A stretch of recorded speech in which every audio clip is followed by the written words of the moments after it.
Egypt did not only leave behind pyramids, it left behind unanswered questions. Beneath its sands lie secrets that challenge everything we think we know. In this video, prepare to delve into mysteries that continue to baffle the world to this day. The hidden chamber in the Great Pyramid. In the heart of the Giza Plateau, among the whispers of dry wind and the relentless passing of time, stands the Great Pyramid of Khufu, a colossus of stone that has withstood kingdoms, empires, and cataclysms. For centuries, its perfect dimensions and astronomical alignment have defied all we think we know about ancient Egypt. But in the year 2017, something entirely unexpected once again brought this millennia-old wonder into the center of mystery. A group of international scientists, equipped with cutting-edge technology, discovered something that was not on any blueprint, mentioned in no papyrus, and seen by no one before. A secret chamber, hidden for more than 4,500 years inside the pyramid. The discovery was made possible thanks to the use of a non-invasive technique known as muography, a kind of scan that uses cosmic particles called muons. These pass through stone and allow us to see inside solid structures without needing to open them.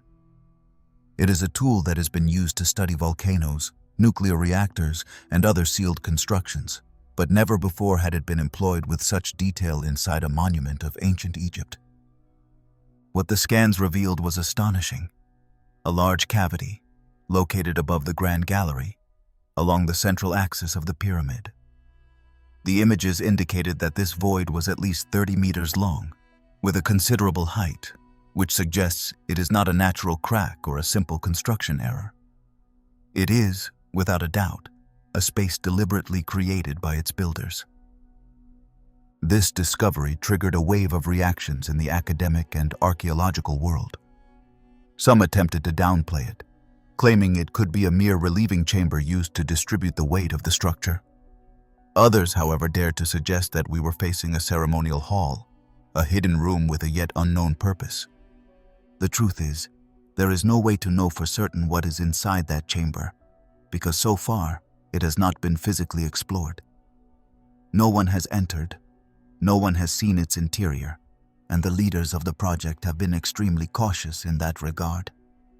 The immediate question is why that space exists. In the Great Pyramid, every element has a purpose.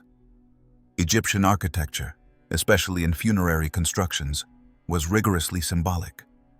Nothing was left to chance. If a chamber of that size was built in such a strategic area, it was meant for something beyond structural stability. The very dimensions of that space make it special. It is not a small niche, nor a secondary corridor. Its size even surpasses that of the Grand Gallery, which until then had been considered one of the most impressive parts of the pyramid. So why hide something so monumental? Some researchers, especially those outside the official Egyptology circle, have proposed fascinating theories. They speak of a chamber of knowledge, where sacred information or records of a previous civilization might have been stored. Others suggest it could be a secondary tomb, not Khufu's, but someone even more important, perhaps a spiritual master, or a being considered divine by those who designed the pyramid. There are also those who believe it may contain some kind of sacred object, something whose energy needed to remain sealed for eternity. One of the most unsettling aspects of the matter is the institutional silence surrounding it.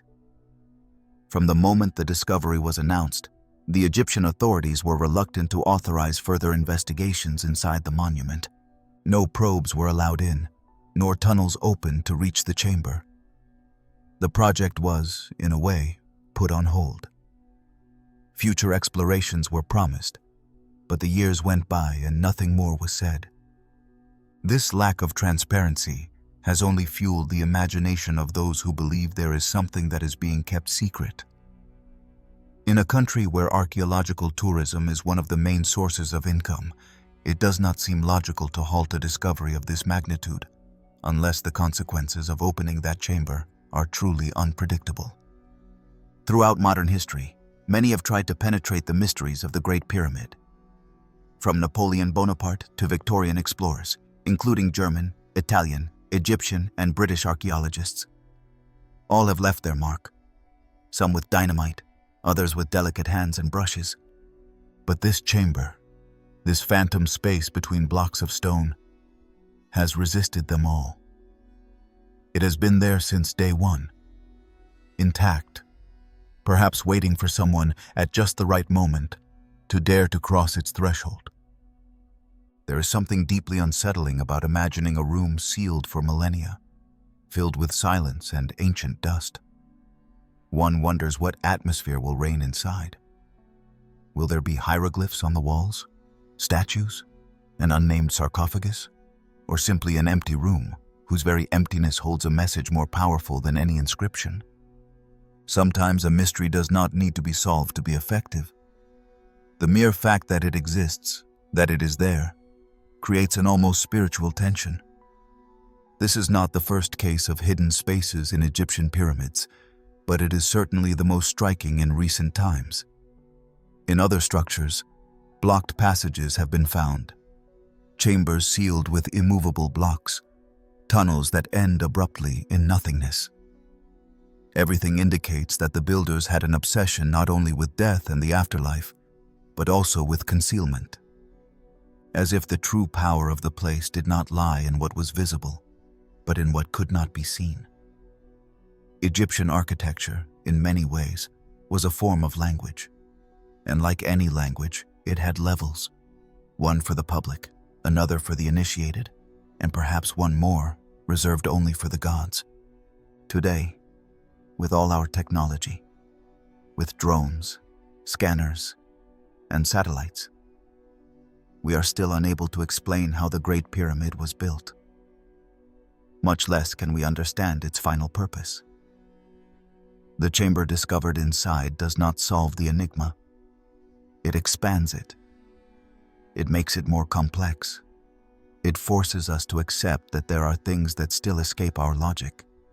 And that is perhaps the greatest lesson this relic of the desert leaves us: humility before the past. The day that chamber is opened, if it ever is, we may find answers. But it is also possible that we will discover something more unsettling, that the questions were far greater than we ever imagined. Until then, the Great Pyramid will continue to guard its secret, like an ancient mother protecting in her womb the last truth of the world. The solar boat of Khufu and its enigmatic symbolism. At the foot of the Great Pyramid, just south of its imposing base, a series of perfectly fitted stone slabs concealed for millennia one of the strangest and most fascinating objects ever found in Egypt, the so-called solar boat of Khufu. When it was discovered in 1954, the world was not prepared for something like this. Beneath the hot and dense sands of time, a majestic vessel lay asleep, assembled without a single metal nail, built with a precision that still dazzles even today's naval engineers. It was 43 meters long, nearly 6 meters wide, and designed so finely that, if desired, it could still sail today. However, it never did. This boat was not created to sail the waters of the Nile, nor to cross seas or lakes. Its destination was not in this world. The vessel had been carefully dismantled and buried piece by piece in a pit carved into the rock, hermetically sealed and protected from time by the desert itself. Each of its components, from the oars to the masts, was placed with meticulous order, as if following a choreography written centuries ago. Almost as if the disassembly itself was part of a ritual, a symbolic act meant to ensure that, when the time came, it could be reassembled without error, without forgetting. And so it was. After its discovery, a single man, Haj Ahmed Youssef, dedicated to the restoration of monuments, spent more than a decade reconstructing the vessel piece by piece, as if weaving an ancient story with his hands. The question that immediately arose was not whether it could float, we know it could, nor whether it could sail, because it was perfectly balanced to do so. but why anyone would build such a sophisticated vessel only to bury it. And not just anywhere, but mere meters from one of the most enigmatic constructions in human history. This was not a simple decorative artifact. It was an object charged with meaning, purpose, symbolic power. For the ancient Egyptians, the journey to the afterlife was not a metaphor. They conceived it as a real, physical, and spiritual journey that the soul had to undertake after death to reach immortality. And in that journey, the deceased needed transport, just as in life. The boat, then, was the vessel that would allow Khufu to cross the skies alongside the god Ra, the sun, who each day sailed across the firmament in his own boat, bringing light to the world of the living during the day and navigating the dark waters of the underworld at night. Thus, this boat was not just any vessel. It was a reflection of Ra's bark, a kind of ritual duplicate built on Earth to be used in the sky. However, there is something more in its design that stirs unease. The hull of the boat is curved using a technique so advanced that it seems impossible to replicate without deep knowledge of hydrodynamics. The woods, mainly cedar from Lebanon, were carved with exquisitely precise tools. Everything fits, everything flows, as if it had been created not to last a single voyage, but to withstand eternity. The structure, despite having spent over 4,500 years underground, retained astonishing integrity, as if it had been waiting, patiently, for the moment to be seen again. Some claim that the solar boat is not merely a symbol of the soul's journey, but an object of power, a ceremonial artifact that, in some way, contained energy or knowledge. It is not a far-fetched idea if we consider that the Egyptians never separated the functional from the spiritual. For them, objects were not just objects. They had soul, they had purpose, they were alive in a certain sense. The form, the material, the place where they were placed. Everything was part of a network of deeply intertwined meanings. The fact that this vessel was buried with such care, sealed so it would not be disturbed, suggests that what it represented went beyond comprehension. Moreover, the context in which it was found adds more layers to the mystery. It was not alone. Next to the Great Pyramid, there are other similar empty pits, suggesting the existence of more boats, although none were found with the same completeness or state of preservation. This has led many to wonder if there once existed a complete set of ritual vessels, a sacred fleet prepared to transport not only Khufu, but other important souls, or even the deities themselves, in an eternal journey across the heavens. Another aspect that cannot be ignored is the connection between the solar boat and the stars. The ancient Egyptians had an almost scientific obsession with the night sky. The orientation of their monuments, the layout of the pyramids, the funerary texts, all indicate that they saw the universe as a reflection of eternal life. Just as the Nile gave life to their lands, the skies governed the soul's journey. In that sense, the solar boat was also a bridge, not between shores, but between dimensions, between the world of the living and the realm of the gods. Much has been speculated about whether the design of the boat holds some kind of code. Some researchers, more inclined to alternative theories, claim that its shape corresponds to sacred patterns, harmonious proportions that appear in other ancient cultures. Others go further and see in it a forgotten knowledge, an echo of a wisdom that predates Egyptian civilization itself. There is no conclusive evidence of this, but the mystery remains, because even though we know how it was built, we cannot fully understand why it was made that way, or what went through the minds of those who designed it. Today, the solar boat is displayed in a museum built especially for it, just a few meters from where it was found. It is a breathtaking sight. Walking around that wooden vessel, perfectly assembled, suspended above the ground as if still floating on the waters of time, produces a strange sensation. It does not seem like an inert object. There is something in its shape, in its presence, that conveys an energy difficult to explain. as if it were still waiting for its moment, its final mission. There are objects that, despite being made of ordinary matter, awaken a reverence that transcends logic. The solar boat of Khufu is one of them. It does not matter how many studies are published, how many measurements are taken, or how many theories try to enclose it in a reasonable explanation. Its essence continues to elude words. It is a fragment of another time, an artifact that speaks to us in a symbolic language we have begun to forget. And yet, when one gazes upon it, it is impossible not to feel that something deep is awakened within us, as if an ancient part of ourselves recognized in that vessel the map of a journey that, deep down, we are all destined to take someday. Zahi, Hawass, and the unrevealed secrets of the Egyptian government. To speak of ancient Egypt in the modern era is, in many ways, to speak of Zahi Hawass. His name has become inseparable from the sands that cover pharaonic history, from the sun-drenched temples of the desert, from the deep chambers where the dust still seems to breathe ancient whispers. For decades, Hawass has been the visible face of official Egyptology. With his wide-brimmed hat, firm voice, and a personality as magnetic as it is controversial, he managed to become a central figure in a country whose millennia-old history still hides more questions than answers. But with his fame also came the shadow, and not a small one. Accusations, prolonged silences, rumors of hidden discoveries and decisions made behind closed doors have shaped one of the most intriguing chapters of modern Egypt. For years, Hawass directed the Supreme Council of Antiquities of Egypt, a position from which he had absolute control over who could excavate, where, and what was done with each unearthed artifact.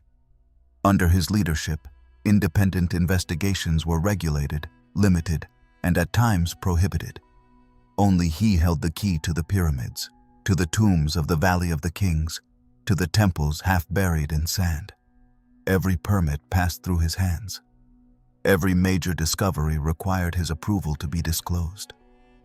That concentration of power, in a field so coveted by universities, institutions, and explorers from around the world, inevitably raised alarms. Because when access to history is filtered through a single person, what is not told can become as revealing as what is shown. There were discoveries that vanished from the public radar, promising excavations that, after leaks to the press or suspicions of irregularities, were abruptly shut down without explanation. It is known that tunnels were found near the Sphinx, passages pointing toward structures buried beneath the Giza Plateau, and that were never excavated to the end. Radar images, presented by Japanese and European experts at scientific conferences, were later downplayed by the Egyptian apparatus. What appeared to be a network of connected galleries was classified as natural irregularities in the rock. Those who insisted too much, who pushed to continue, had their permits revoked. Some were expelled from the country. The doors were permanently closed. Hawass's image always knew how to play to the spectacle. He appeared in front of cameras at every major discovery, posing next to sarcophagi, lifting the lid of new tombs, speaking passionately about the pharaohs, as if he had known them in life. In his speeches, the past came alive, but it did so under a carefully constructed script. It was rare for him to speak of enigmas, of elements that escaped the established logic. When he did, it was only to dismiss them quickly, with a swift laugh and a blunt phrase. He vehemently denied any possibility of external influence on Egyptian culture. He completely rejected ideas such as lost technologies, earlier civilizations, or advanced knowledge beyond what official history acknowledges. Those who supported these ideas were labeled charlatans, even when their arguments were backed by serious data and analysis. For Hawass, Egypt's history was a straight line, predictable, orderly, without surprises. However, there were moments when cracks became visible. Statements made in the heat of an interview, comments uttered without much thought or under the pressure of a persistent journalist. On one occasion, he admitted that there were still unexplored chambers beneath the Great Pyramid. On another, he spoke of a supposed unnamed tomb located in the Valley of the Kings, which had been sealed without traces, as if it had never been built to be found. But later, when asked again, he would retreat, soften what he had said, or simply change the subject. These small, subtle, and discreet signs fed the belief that there was a knowledge only a few could access, a parallel history that was carefully decided when to be revealed. It did not help that the Egyptian government, especially during the most turbulent years of the century's turn, saw Egyptology not only as an academic field, but also as a political tool. Tourism, which largely depends on the country's mystical image, becomes a double-edged sword. Showing too much, or what is not fully understood, could affect that image. It is preferable to control the narrative, to offer an acceptable version of the past, a story that fits with what is taught in schools, printed in brochures, and expected by visitors. Hawass, in his role as guardian of that narrative, played a clear role. He did not only preserve the physical heritage, but also the official discourse. And although many acknowledge his real contribution to the protection of Egyptian monuments, voices denouncing excessive secrecy, lack of transparency, and absence of collaboration with experts from other schools of thought are also growing. Because there are documents, records, and artifacts that never reached the public. Fragments of texts that were photographed and then disappeared. Archaeological pieces extracted from sealed contexts that were never formally catalogued. Recordings made inside tombs before they were sealed again, to which only a few have had access. What happens behind the walls of state archives is not always recorded in the reports that are later published. There are those who claim that in the basements of the Egyptian Museum in Cairo or in private government vaults, there are pieces that could completely change our understanding of the ancient Egyptians. Artifacts with unknown symbols, statuettes with non-human shapes, star maps that contradict the official chronology. These are difficult stories to prove, but they have found an echo among independent researchers, former employees, and journalists who have managed to collect testimonies from the shadows. And although Hawass's figure no longer holds the same power as before, the system he helped consolidate is still in force. A system that protects access to certain secrets with a ferocity that seems to have something more behind it than mere historical preservation. This is not about making accusations without evidence. It is about observing the pattern carefully. Every time something unusual is found, the procedure repeats. Total control of the area, institutional silence, contradictory messages to the press, and finally, oblivion. Some discoveries, such as traces of structures beneath the sand detected by satellites or thermal anomalies in the blocks of the Great Pyramid, are announced with excitement, but soon disappear from public debate. They are never mentioned again, as if they had never existed. Zahi Hawass has undoubtedly been a central figure in the modern history of Egypt. His presence has marked an era, but he has also been the visible face of a system that decides which parts of the past deserve to be told and which must remain buried. The legacy of this desert custodian is not limited to the monuments he helped preserve, but also to the questions he prevented from being asked. And while the sands of time continue to conceal their secrets, the figure of Hawass remains, as an ambiguous symbol of power, of knowledge, and of a mystery that may never be fully unveiled. The Eye of Horus and its resemblance to a cross-section of the human brain. There are symbols that become embedded in history as if they carried a truth greater than they appear to hold. The Eye of Horus is one of them. Its elegant shape, with that curve that resembles an elongated eyebrow, and that spiral that gently falls like a tear that never quite drops, has appeared in amulets, papyri, walls, and tombs since the most ancient times of pharaonic Egypt. It represents protection, wisdom, spiritual vision. But it also represents something more, something that seems impossible, a coincidence that has baffled doctors, historians, and scientists alike. Its surprising resemblance to a cross-section of the human brain. What is truly disconcerting begins when the Eye of Horus is compared to a modern medical image, specifically a sagittal view of the human brain. That is, a side profile cut that reveals the inside of the skull. Suddenly, the lines of the symbol no longer seem so abstract. The eyebrow resembles the corpus callosum, the structure that connects both brain hemispheres. The pupil aligns with the thalamus, the center of sensory integration. The downward curve that many see as a tear corresponds to the olfactory tract. Some even point out that the spiral is an accurate representation of the hypothalamus.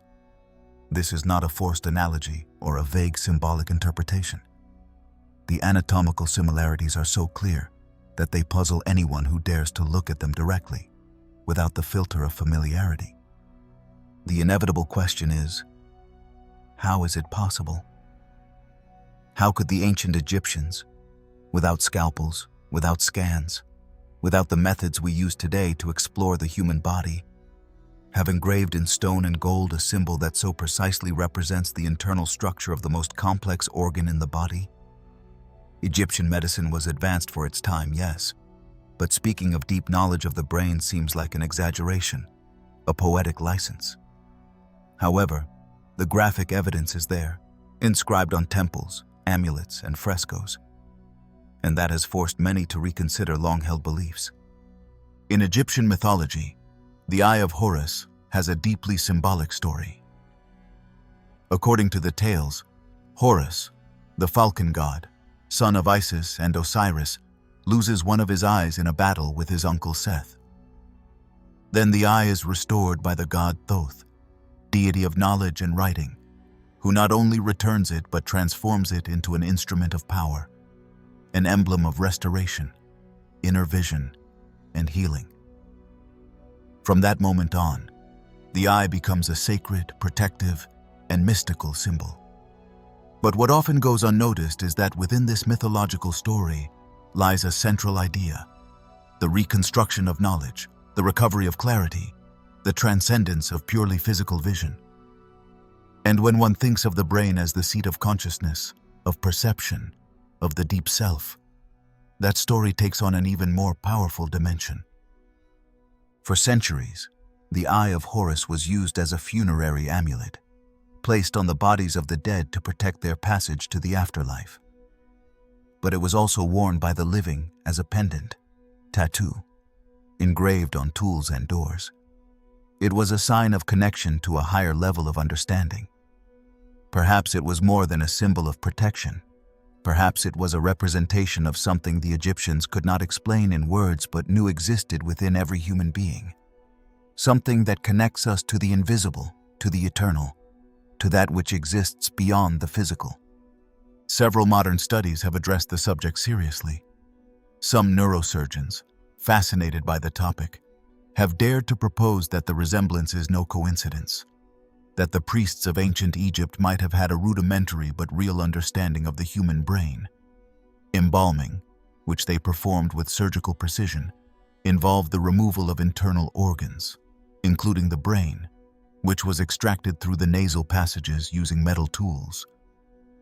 It would not be unreasonable to think that, during this process, they observed certain internal structures and, through repetition and oral memory, created a symbolic image that over time took the form of the Eye of Horus. They did not need the concepts we have today. They only needed to have seen and remembered. And yet, the precision remains too perfect. The shape of the corpus callosum, the relative location of the thalamus and hypothalamus, the connections represented in the symbol. Everything seems to align with a functional understanding, not just a visual one. As if the eye represented not only the anatomy of the brain, but also its role as a portal to another form of perception. At this point, Egyptian symbolism and modern science begin to meet at an uncomfortable crossroads. One might resist the idea that ancient cultures possessed advanced knowledge, but when the images show it so clearly, denying it requires more effort than accepting it. There is also a mathematical component in the Eye of Horus that cannot be ignored. The symbol was traditionally divided into 6 parts, each associated with a sense: taste, smell, sight, hearing, touch, and thought. Each fraction had a value. 1/2, 1/4, 1/8, 1/16, 1/32, and 1/64. Curiously, if all these fractions are added, the result is not 1, but 99/64. An incomplete figure. Some see this as a representation of human knowledge, always partial, never total. Others suggest that the missing unit represents the soul, the spirit, that which escapes mathematical measurement. And this again connects the symbol to the mind, to the brain, to the mystery of consciousness. For generations, it was believed that the ancient Egyptians despised the brain. It was said they extracted and discarded it as if it were a worthless organ, while the heart, symbol of consciousness and identity, was carefully preserved. But that view has begun to change. New analyses of medical texts and archaeological evidence suggest that they were indeed interested in the nervous system, that they observed patterns, that they sought to understand the flow of life and its connection to thought and emotion. Perhaps their apparent disregard for the brain was simply a way of hiding knowledge reserved for the initiated, something that had to be transmitted silently, without leaving explicit traces. The Eye of Horus, then, could be the tip of a much deeper iceberg, a sign, a map, a remnant of a wisdom we have not yet fully deciphered.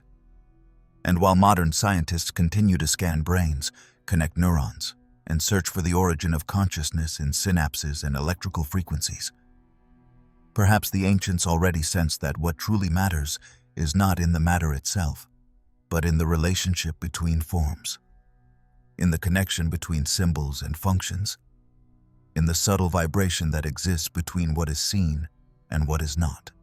To walk through an Egyptian temple is, in a way, to walk through a brain carved in stone. The dark hallways, the inner chambers, the hieroglyphs laden with hidden meaning, all point to a journey inward, to that space where the physical world dissolves and true knowledge begins. The Eye of Horus is not just an ancient drawing. It is an invitation to see beyond the obvious, to understand that what we carry inside, as mysterious as the universe itself, was already observed thousands of years ago by hands that knew how to sculpt not only in rock, but also in consciousness. Saqqara and the bird that looks like an airplane. In the arid and vast landscape of Saqqara, south of the Giza Plateau, where stones worn by time guard secrets that have yet to be spoken aloud, lies one of the most puzzling discoveries in Egyptian archaeology. It is not hidden in an underground tomb or lost in a sealed chamber. In fact, it has been in plain sight for decades, displayed as if it were a common object, as if its presence did not contradict everything we believe we know about the history of humankind. It is a small wooden figure, an artifact that official catalogs simply call a bird, but which more and more independent researchers identify as something very different. An aerial model with features that eerily resemble a modern airplane.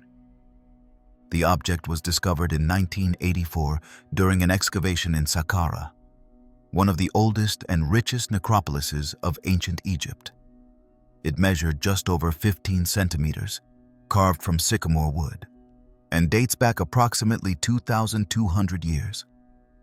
At first glance, it resembles a bird with outstretched wings, no visible legs, a streamlined shape, and a small vertical tail instead of a horizontal one, like real birds have.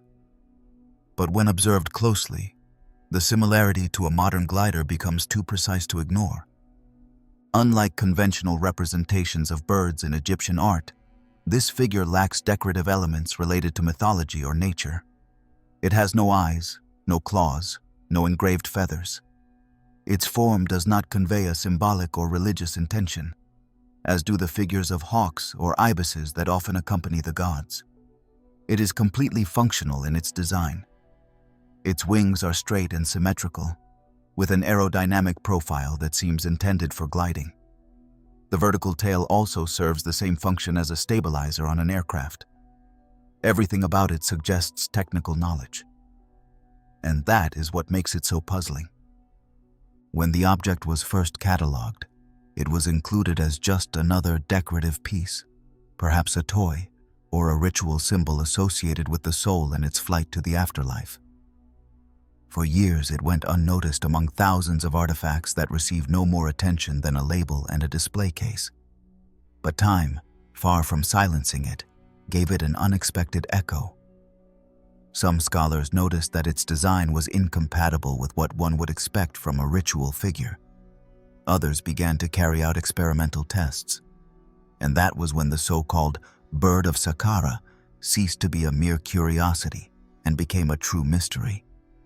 In the 1990s, several researchers replicated the model to scale, adjusting only the minimum needed to make it symmetrical and more stable. When they launched it into the air, the result was surprising. The artifact flew.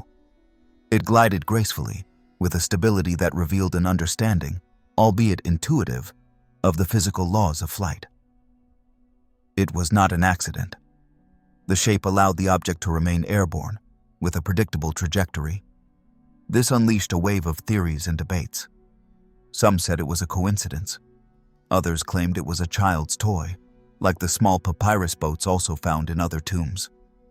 But a growing group of voices supported another hypothesis, that the bird was a scale model of a forgotten technology.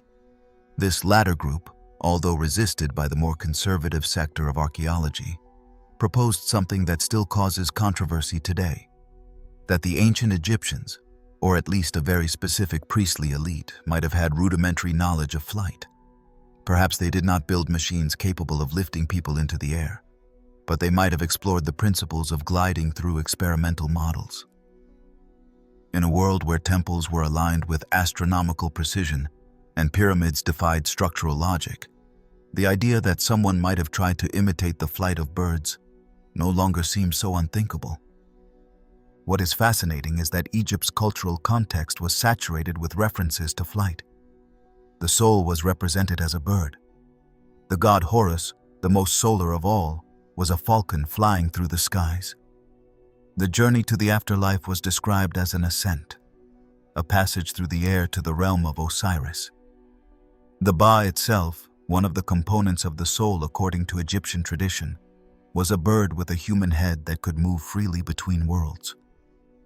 In that imagination, flight was not a fantasy. It was a spiritual aspiration, an act of transcendence.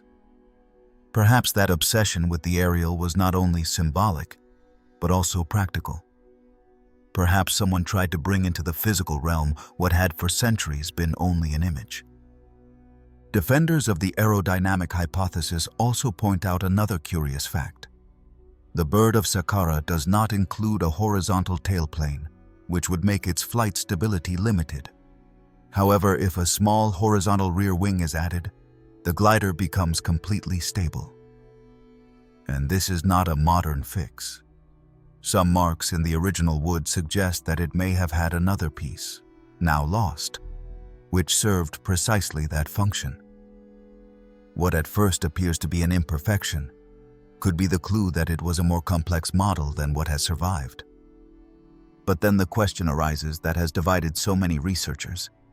How should this finding be interpreted within the Egyptian cultural framework? Traditional academics insist that it is a toy or a misinterpreted ritual symbol. The alternative theory proposes something bolder, but also more coherent with the object itself, that the model was designed with an experimental intention.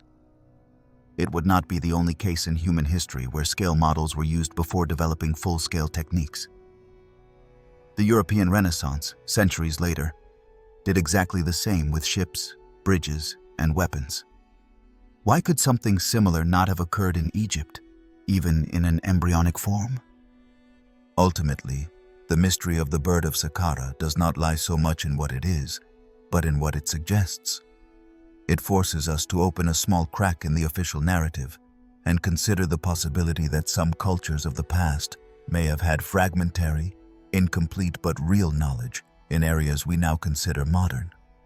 And if this is so, if a simple piece of wood can contain within it the seed of an idea so far ahead of its time, then our entire map of history becomes a little more flexible In the end, that small bird remains hanging in a display case, under artificial light, surrounded by thousands of silent objects.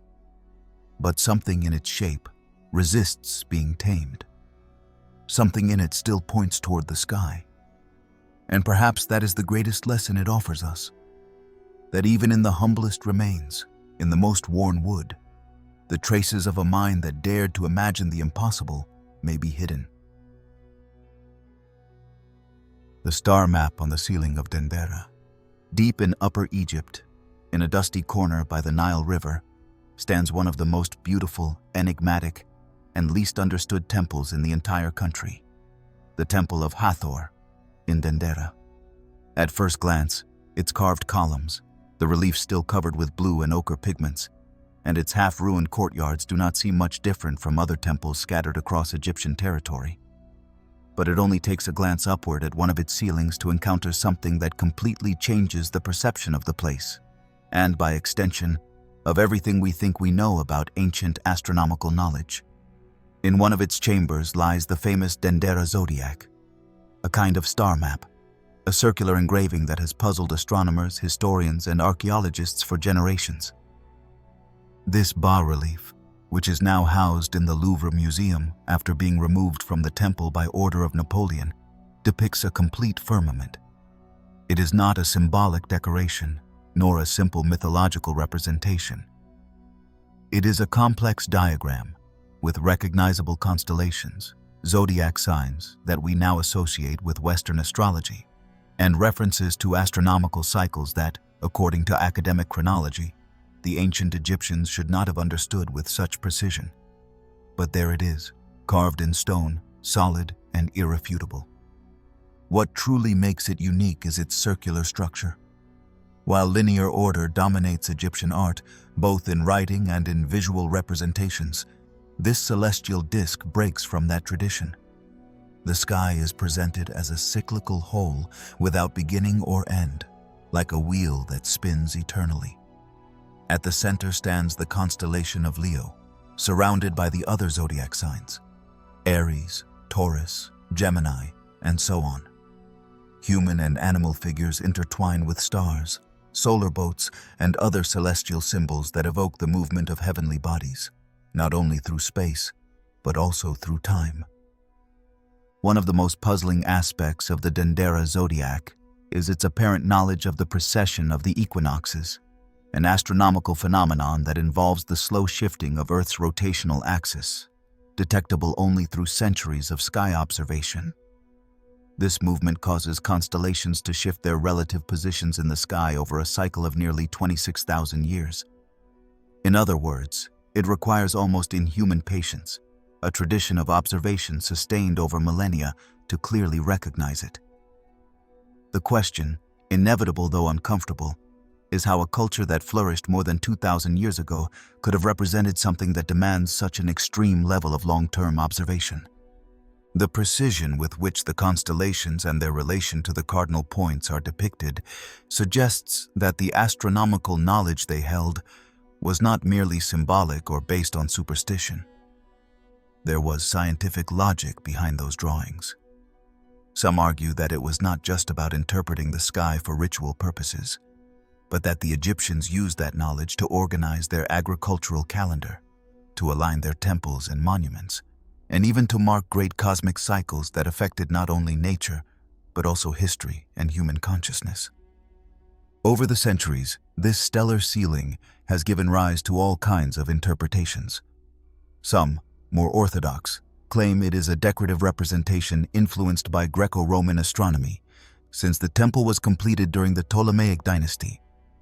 Others believe that its origin is much older, and that what we see in Dendera is not a new creation, but a copy of earlier knowledge, passed down from much more remote times and preserved and replicated in this temple for reasons we still do not fully understand. There are also those who claim that the ceiling of Dendera is not a conventional star map, but a kind of celestial machine. According to this interpretation, each symbol does not only represent a constellation, but indicates specific planetary positions at exact moments in time, like a cosmic snapshot carved in stone. If this were true, The Dendera zodiac would not be a generic image of the sky, but a coded date, a time marker that we have not yet fully deciphered. And in the world of Egyptian mysteries, any clue pointing to encrypted knowledge has the potential to completely change the traditional narrative. One detail that is often overlooked is that this map was not in plain sight for everyone. The ceiling belongs to one of the upper chambers of the temple, in a hard-to-reach place that was likely accessible only to priests or initiates in certain rituals. This suggests that the knowledge contained there was not meant to be openly shared, but was part of a secret tradition, of reserved knowledge meant to be kept away from common eyes. And that fits with many other practices of ancient Egypt, where knowledge was a sacred tool, not a public good. Egyptian temples, beyond their religious function, were centers of study, observation, and preservation of knowledge. Hidden in their walls, columns, and ceilings were mathematical formulas, principles of sacred geometry, astronomical tables, and all sorts of data that, in many cases, have only recently begun to be understood. The Dendera zodiac, in that context, is not an anomaly, but the pinnacle of an intellectual tradition that has been widely underestimated. Indeed, one of the great mistakes of modern history has been assuming that ancient civilizations could only operate within the limits we have assigned them. It has been repeated again and again that the ancients were naive observers of the sky, projecting their gods onto the stars because they had no other way of understanding them.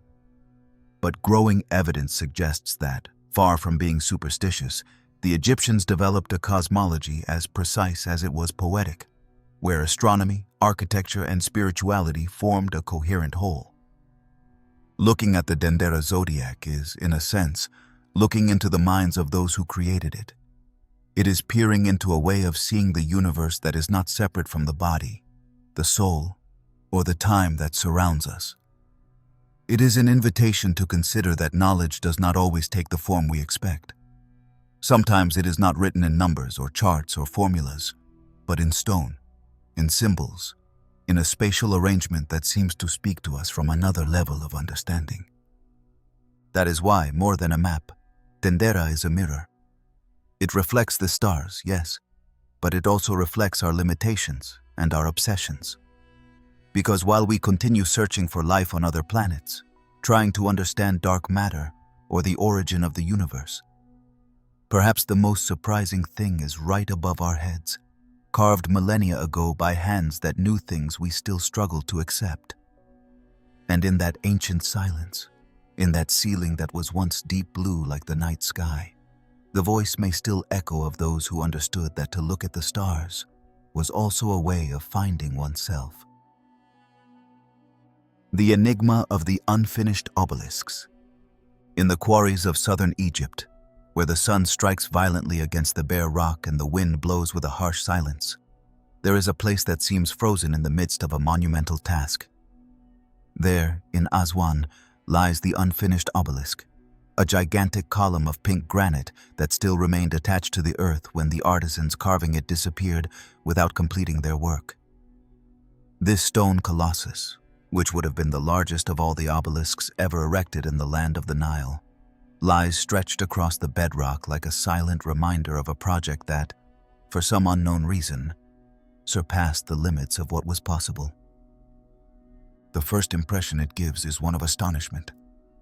It measures more than 40 meters in length and weighs, according to the most conservative estimates, more than 1,200 tons. There are no modern cranes capable of lifting it easily.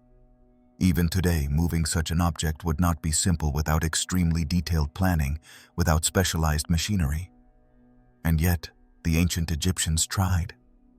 They began it.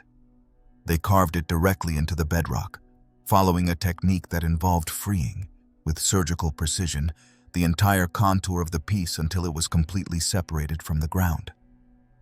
The most disconcerting part is that they were close to achieving it. A great part of the work was done. Only the final cuts remained that would have allowed it to be lifted. But something happened. Something caused the process to stop abruptly.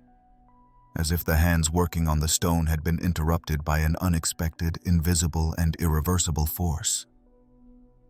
The official explanation speaks of cracks in the rock, a structural failure that would have weakened the base and made it impossible to lift the monolith without breaking it. And it is true that visible fissures exist. But that explanation, although plausible, does not entirely calm the unease. Because while it is understandable that the piece was abandoned for technical reasons, what is not fully understood is how it was even possible to undertake such an endeavor. With what tools? With what human strength? What level of knowledge and planning was necessary to attempt to carve a single piece of such size, with that precision, from a block of granite as hard as steel?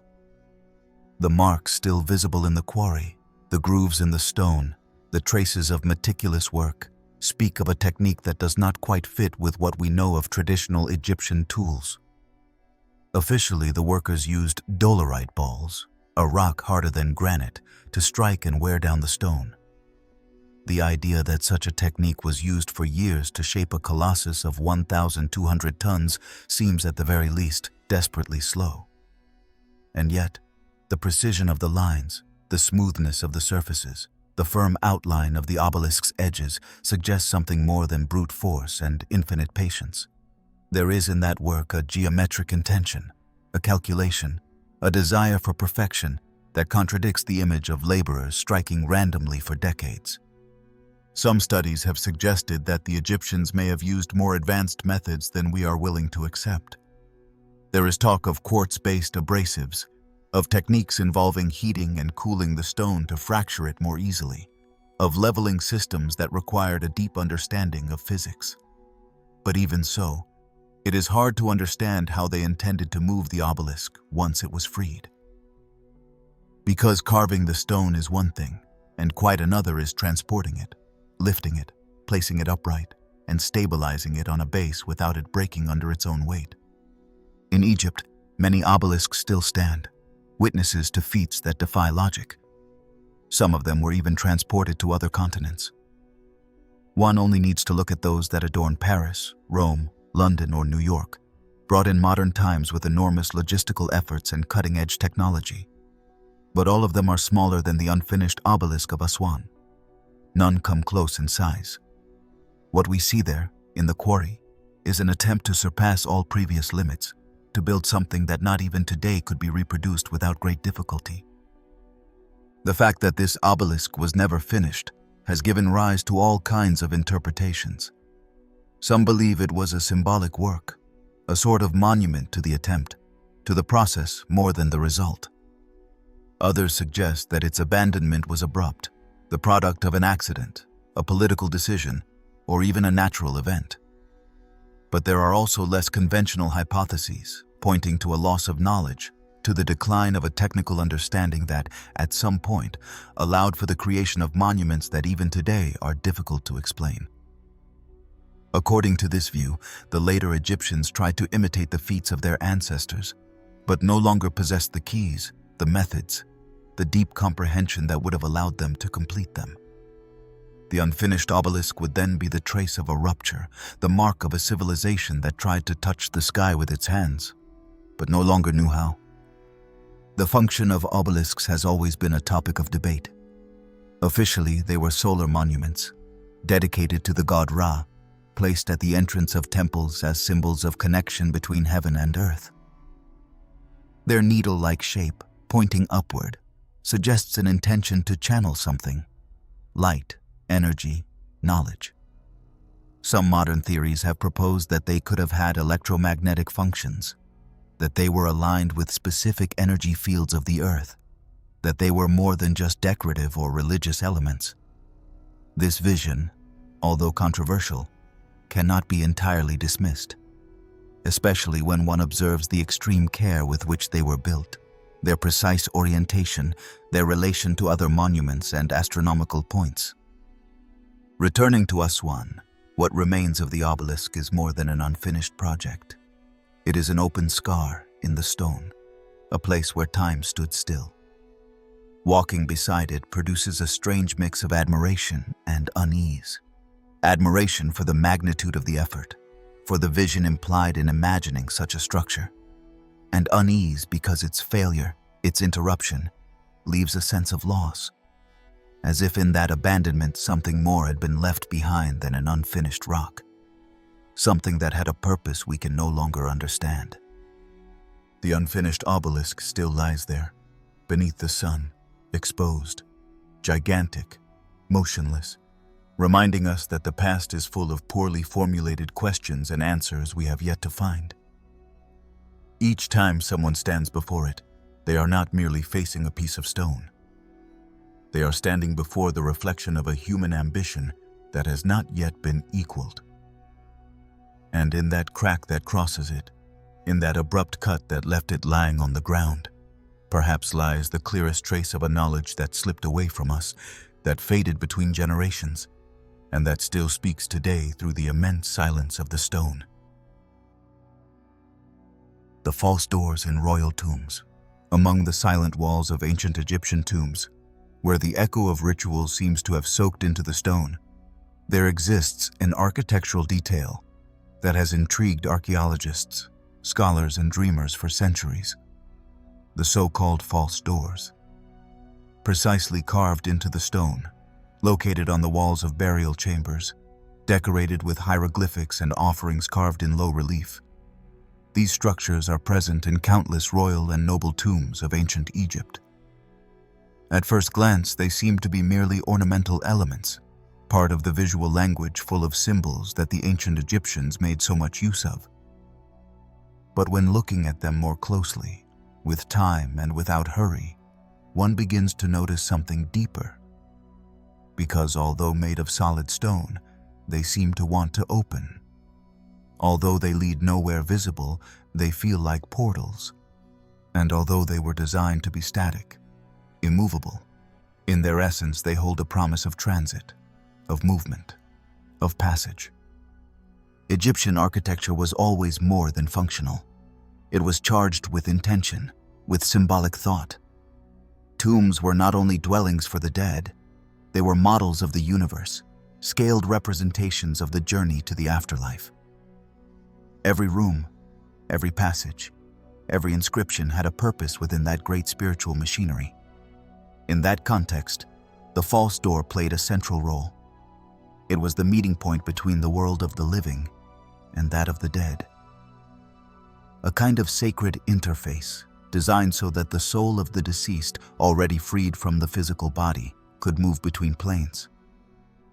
It was not a door like those we use to cross a room, but a cosmic slit, a threshold. Generally, these doors were located on the west wall of the burial chamber, the direction of the sunset, the place where the sun went down and from where it was believed the journey to the afterlife began. Their shape imitated a real door. It had a lintel, jambs, a central panel. Some even imitated elements of a physical entrance, like wooden frames or curtains. But all was illusion. They were carved directly into the rock, without an opening, without a physical passage. And yet, they were treated as real accesses. In front of them, offering tables were placed. Foods, perfumes, wines, fruits, bread were painted. Everything the deceased might need to continue their existence in another plane. The interesting thing is that these doors were more than symbolic points. They were part of a spiritual system in which the soul, the Ka, had concrete needs. The Ka was the vital force that remained with the body after death and needed nourishment, protection, and contact with the world. Through the false door, it was believed the Ka could come out to receive offerings, hear the prayers of family members, and then return to the body. It was a two-way route between dimensions, an invisible corridor crossing the stone as if it were air. The fascinating part is that this belief was not metaphorical. For the Egyptians, all this really happened. It was part of the sacred mechanics of the universe. That is why carving a false door was not decoration, but a ceremonial act of millimetric precision. Every symbol surrounding it had a function. The names of the deceased, their titles, their lineage, the hymns that ensured their eternal well-being. Everything was carefully placed so the door fulfilled its purpose. It was even believed that certain magical formulas had to be recited when building it to activate its connection capability. Some of these doors feature carvings where the deceased appears seated before the offering table with an outstretched hand, receiving spiritual goods. Others include inscriptions asking visitors to pronounce certain prayers when passing by, as this would feed the ka of the deceased. The act of looking at the door, of standing before it, was also a ritual.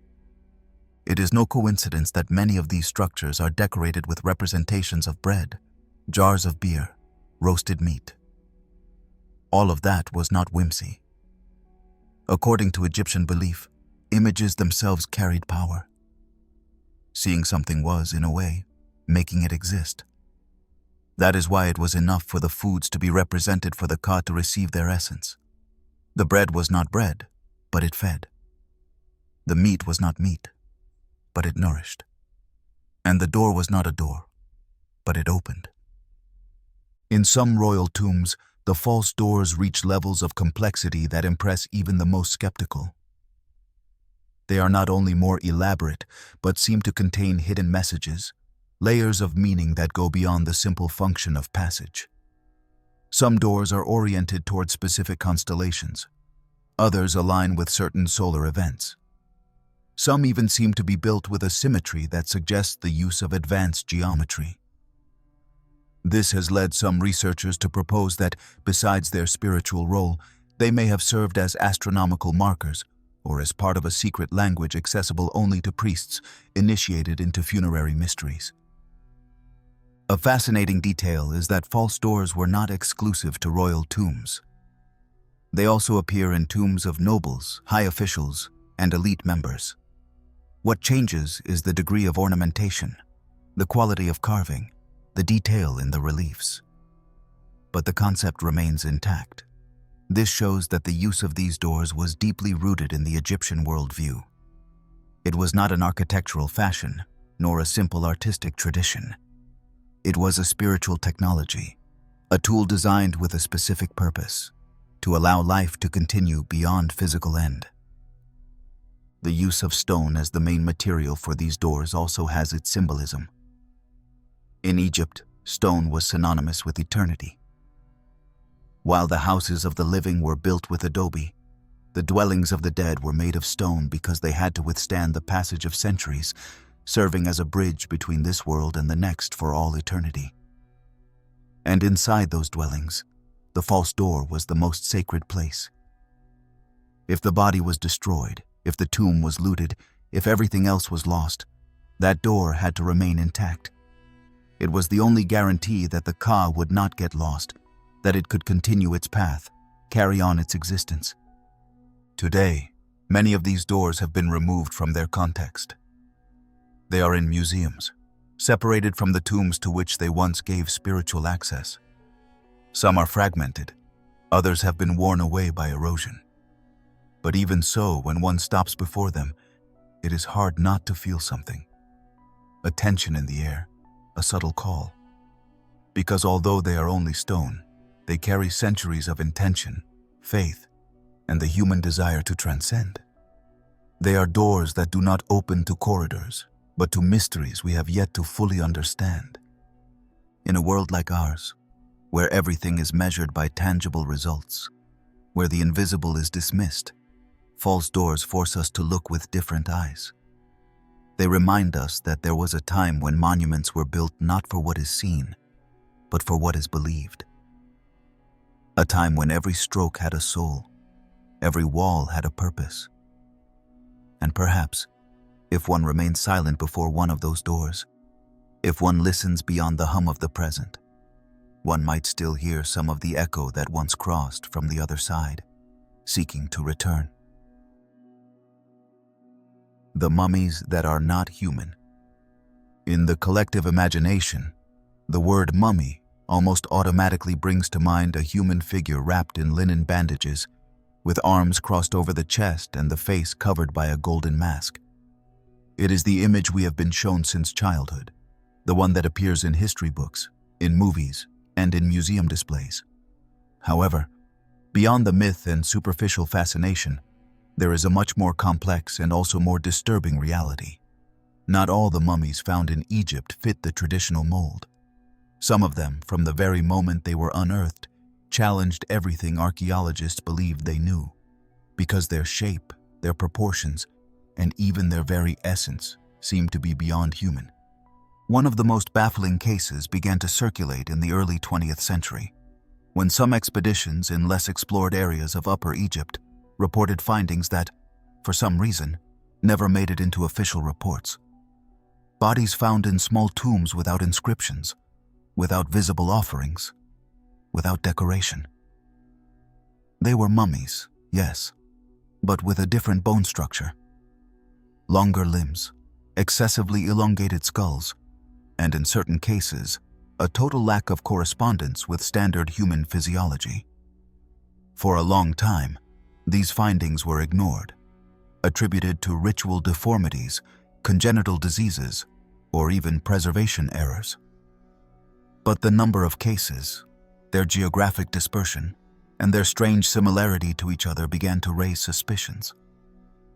One of the most striking elements is the shape of the skulls. Some show an abnormal elongation that goes far beyond what could be explained by cranial deformation techniques, such as those practiced by other ancient cultures in Africa or South America. In these mummies, not only is the shape different, but the very bone structure is distinct. The cranial volume is larger than the human average. The skull bones have different joints, and some key sutures found in every human being are absent. Additionally, the faces are narrow, with large eye sockets and barely developed cheekbones. In certain cases, even the jaw presents a structure that seems not to fit any known anatomical classification. For decades, these anomalies remained under a veil of silence. Some remains were taken to museums but labeled vaguely as unidentified. Others, more delicate, disappeared into storage rooms, sealed boxes, or private collections. Official Egyptology rarely mentions these cases, and when it does, it treats them with a mix of discomfort and disdain.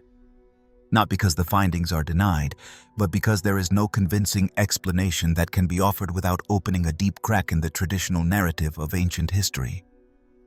At the same time, rumors began to emerge about genetic analyses conducted in secret. Some sources, although not always confirmed, speak of mitochondrial DNA tests that found no match with any contemporary human database. Unknown proteins, altered cellular structures, and in at least one case, a bone composition with mineral concentrations that do not fit terrestrial biology as we know it are mentioned.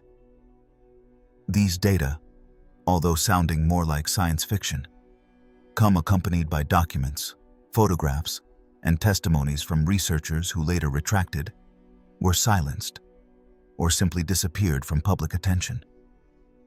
The most cautious explanation remains a medical anomaly. There are genetic syndromes that cause severe skeletal malformations, enlarged skulls, and facial deformities. But even in these cases, modern genetics can detect the disorder. And in many of these mummies, clinical tests identified no known syndrome. That leaves the door slightly open to less conventional interpretations. Some think they could be extinct human lineages, groups that evolved differently in isolated areas and whose physical characteristics departed from the standard. But others go further and propose hypotheses that brush the limits of what current science is willing to accept. One of the most controversial theories suggests that these bodies might belong to non-human entities, or at least not fully human. Some speak of hybrids, beings who participated in Egyptian civilization silently, indirectly, contributing knowledge, techniques, and symbols. A presence in the shadows, integrated within the most closed circles of priestly power. In this context, the strange mummies would be physical traces of that contact, not conclusive proof, but clues that what we call humanity might have had, at some point in its ancient history, visitors, allies, or coexistences that escaped conventional categories. One must be careful entering this territory. It is easy to get carried away by fantasies, by the desire to find fantastic explanations for what we simply do not yet understand. But it would also be a greater mistake to deny what is before our eyes out of fear of ridicule or intellectual comfort. The fact that certain mummies do not correspond to our idea of the human should be a starting point for investigation, not an excuse for oblivion. In science, anomaly is not a threat. It is an opportunity. Another line of interpretation relates to the Egyptian gods.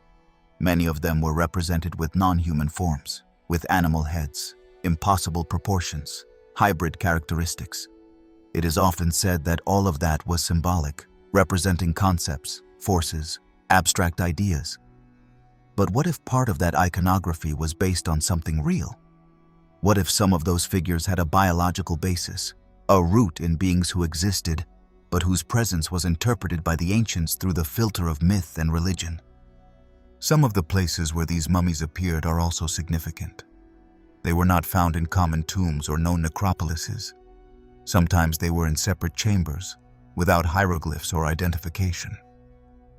Other times, the bodies were found in contexts that suggested deliberate separation, buried outside the common pattern, in unusual positions, as if even in death they were kept on the margins. This indicates that, although they coexisted with humans, they were not treated as equals. They were different, perhaps revered, perhaps feared. Time, as always, covers everything with its mantle of sand. The mummies that do not seem human remain a blind spot in the history of ancient Egypt. An uncomfortable point that few want to talk about, but that stays there, latent, waiting for someone to open the sealed boxes again, to look at the forgotten X-rays, to wonder if we have overlooked something essential. And perhaps, in that silent search, we will find not only answers about those strange forms, but also about ourselves. Because in every mummy, there is a story, and in every story, a possibility to rewrite what we thought we understood about the past. The Black Sarcophagus of Saqqara. Beneath the ground of Saqqara, in a narrow corridor where the air seems to stagnate between stone walls that have witnessed centuries of silence, lies one of the most puzzling objects in all Egyptian archaeology, the so-called Black Sarcophagus. It is not a common tomb, nor a coffin decorated with golden hieroglyphs or delicately carved religious scenes. It is a raw, imposing piece, carved from polished black granite, with edges so precise that it seems more the work of a machine than human hands. Its lid, a slab weighing more than 30 tons, fits over the body of the sarcophagus with a precision that defies all known ancient tools. When it was discovered, archaeologists were forced to stop, to watch for minutes what they had before them, as if the stone itself was demanding respect before daring to desecrate its interior. What draws the most attention is not only its enormous size, but the sense of intention that emanates from its shape. It does not appear to be a container made to hold a body, but a box designed to contain something deeper. When opened, the stench that escaped from inside was so penetrating that some thought of abandoning the site. It was not the usual smell of an ancient tomb. It was something denser, more invasive, as if the time inside that stone had not simply passed, but had fermented something. At the bottom, what they found was a set of completely decomposed human remains, mixed in a thick, dark liquid, almost as if the body inside the sarcophagus had not been carefully placed, but thrown in, submerged, dissolved. The contents caused confusion. Jewelry, inscriptions, amulets, proof of the occupant's rank were expected. But what was inside offered neither glory nor religious meaning, only a dense presence, nameless, without context. The most baffling fact was that the remains corresponded to several individuals, not just one. Mixed bone fragments, unordered, without apparent purpose. That changed the direction of the investigation. If it was not a real tomb, if there were no sacred symbols or visible funerary rites, then what was its function? Who were those bodies? Why were they placed together without honor, inside such an imposing container? The Black Sarcophagus was found in one of the underground galleries of the Serapeum. that immense complex of tunnels and chambers where the sacred Apis bulls, living incarnations of the god Ptah, were buried. The sarcophagi found there are usually enormous, designed to house bodies of animals that received almost divine honors. But this one did not quite fit. Its location, size, orientation, everything indicated an anomaly. The stone from which it was made, Aswan granite, was transported from hundreds of kilometers south, which implied a titanic logistical effort. The interior polishing, which seems to have been done with a tool capable of generating constant pressure, is too uniform, almost surgical. Modern engineers have compared its finish to that of a vacuum chamber because of its airtight seal and the exactness of its lines. This is what unsettles most, that something like this, with that degree of perfection, was created thousands of years ago without machinery like the ones we consider indispensable today for this kind of work. The most orthodox Egyptologists tried to offer logical explanations.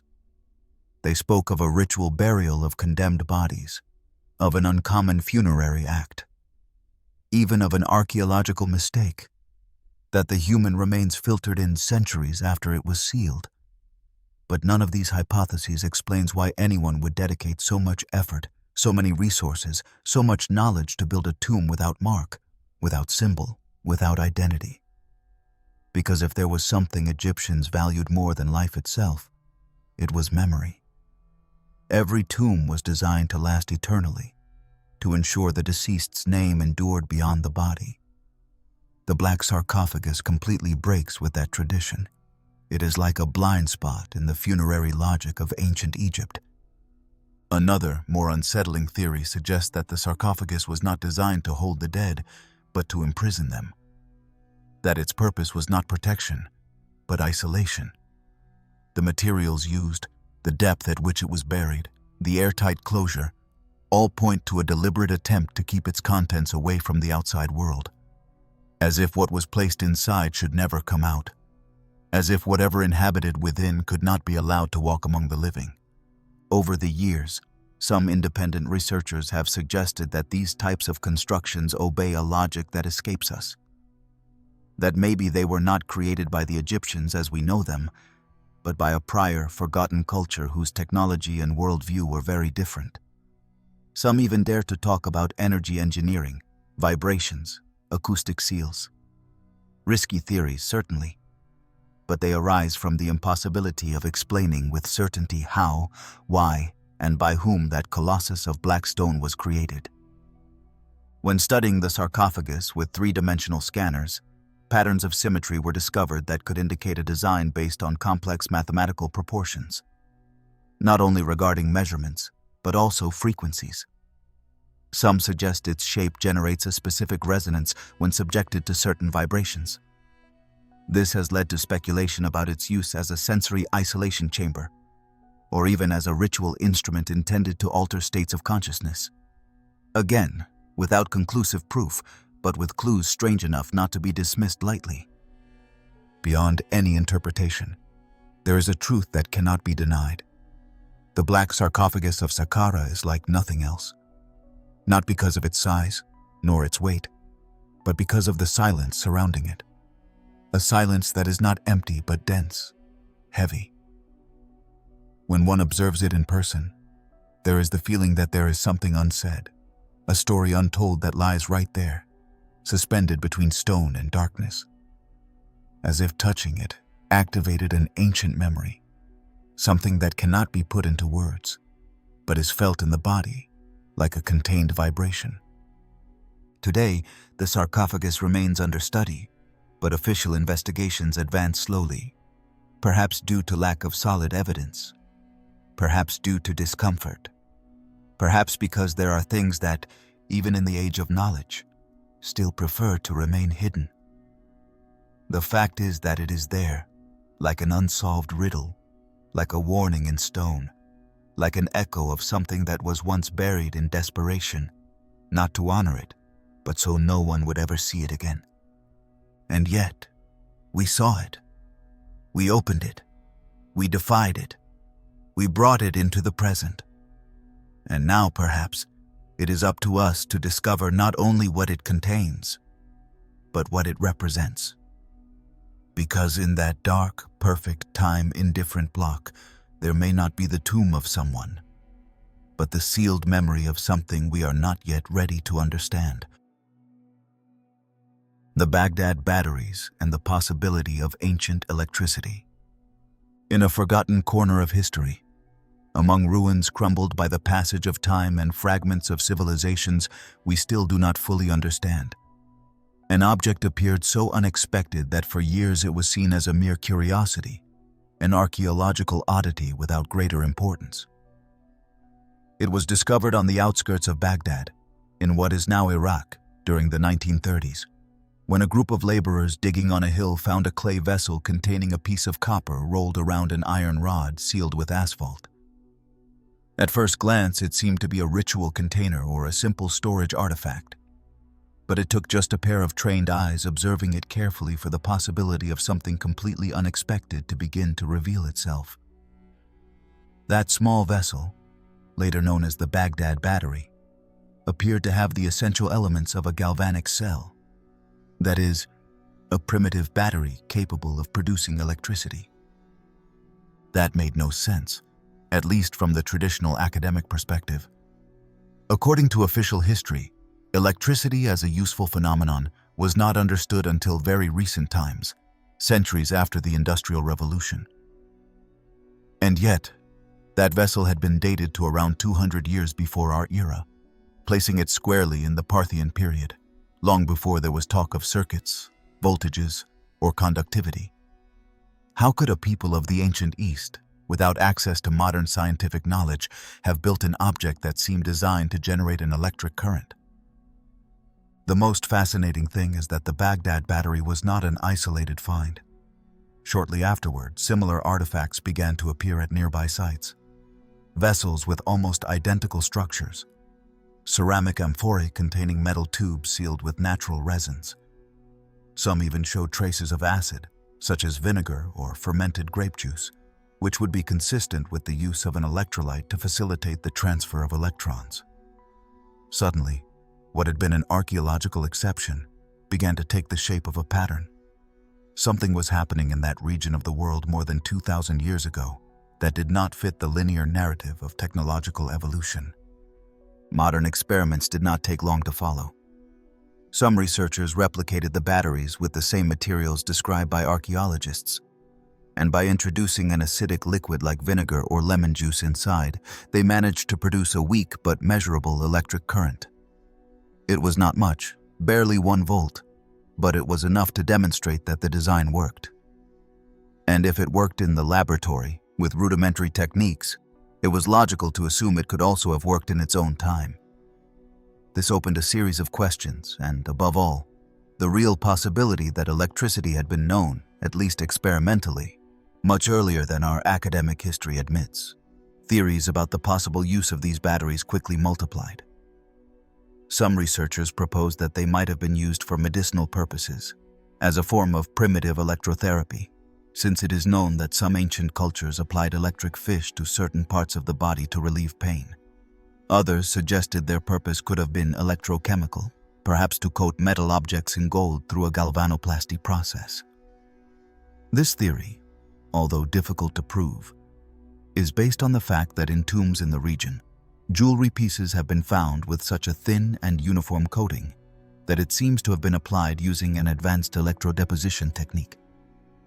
But there is a third possibility, the most provocative of all, which connects directly to the Egyptian world and extends the shadow of mystery even further.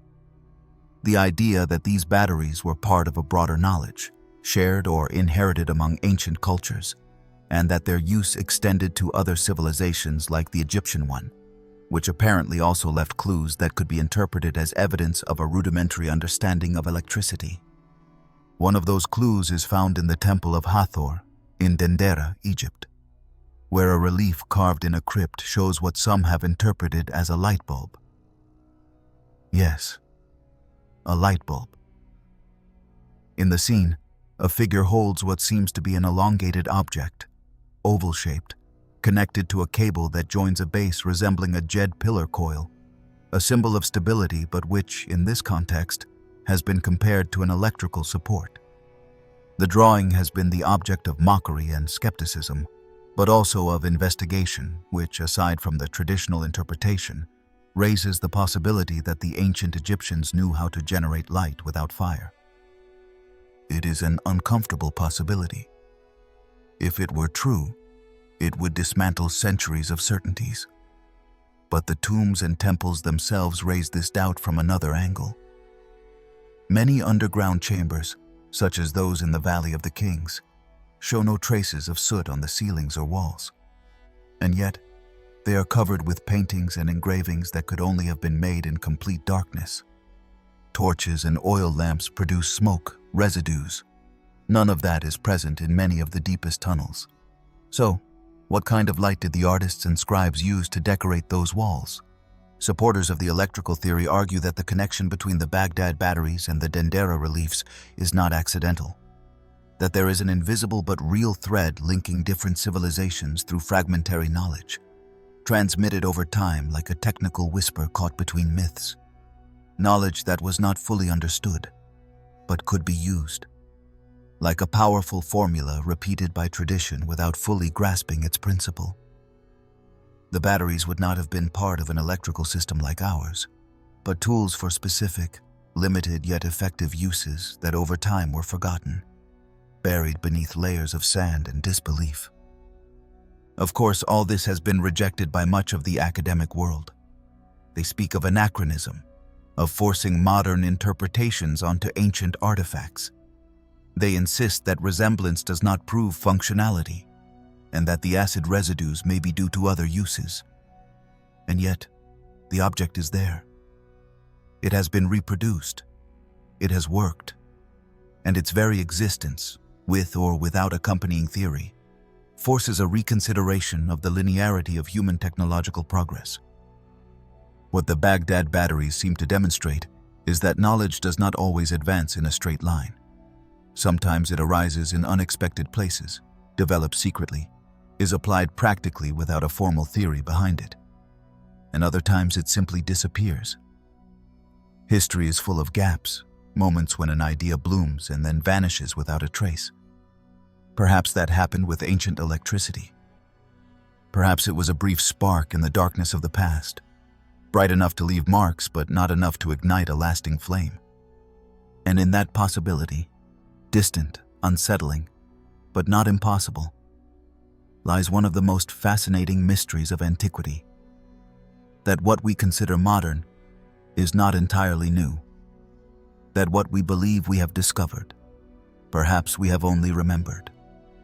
And that, deep down, among ceramic amphorae, carved reliefs, and nameless sarcophagi, there is a dormant knowledge waiting for us to seriously ask again what those who, without digital technology or continuous electricity, were truly capable of, building eternal monuments, and perhaps illuminating the night in ways we have yet to understand.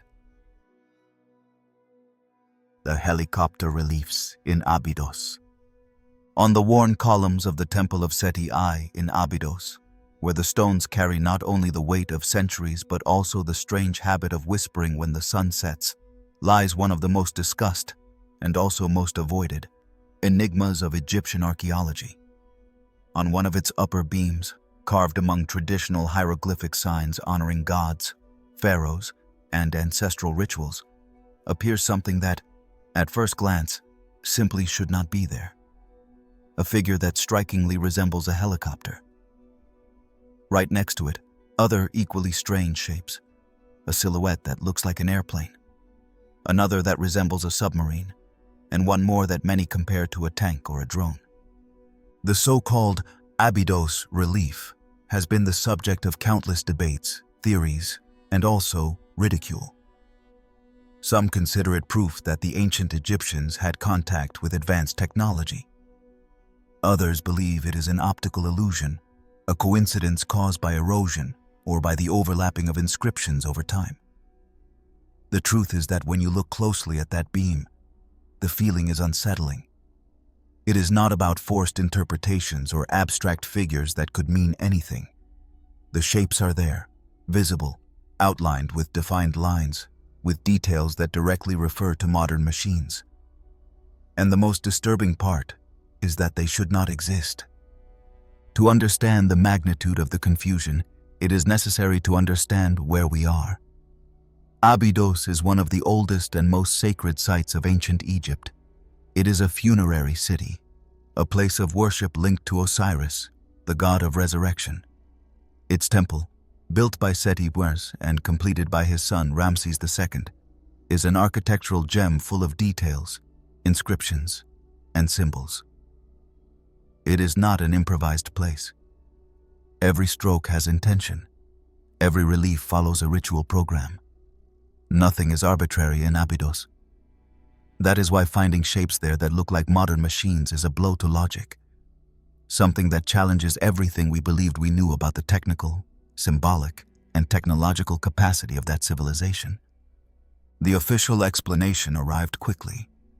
Egyptologists proposed that what is seen on the beam is not a representation of helicopters or airplanes, but a casual overlapping of hieroglyphs, the product of a process called palimpsest.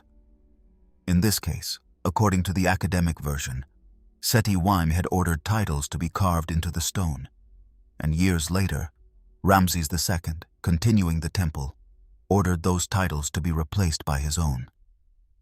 Since it was not common to completely erase the old reliefs, out of respect or superstition, what was done was to fill the grooves with stucco and then carve on top. Over time, the stucco wore away, and part of the original relief became exposed, mixed with the new one. The result? A hybrid figure, a double relief that gives the illusion of representing something that was not actually carved that way intentionally.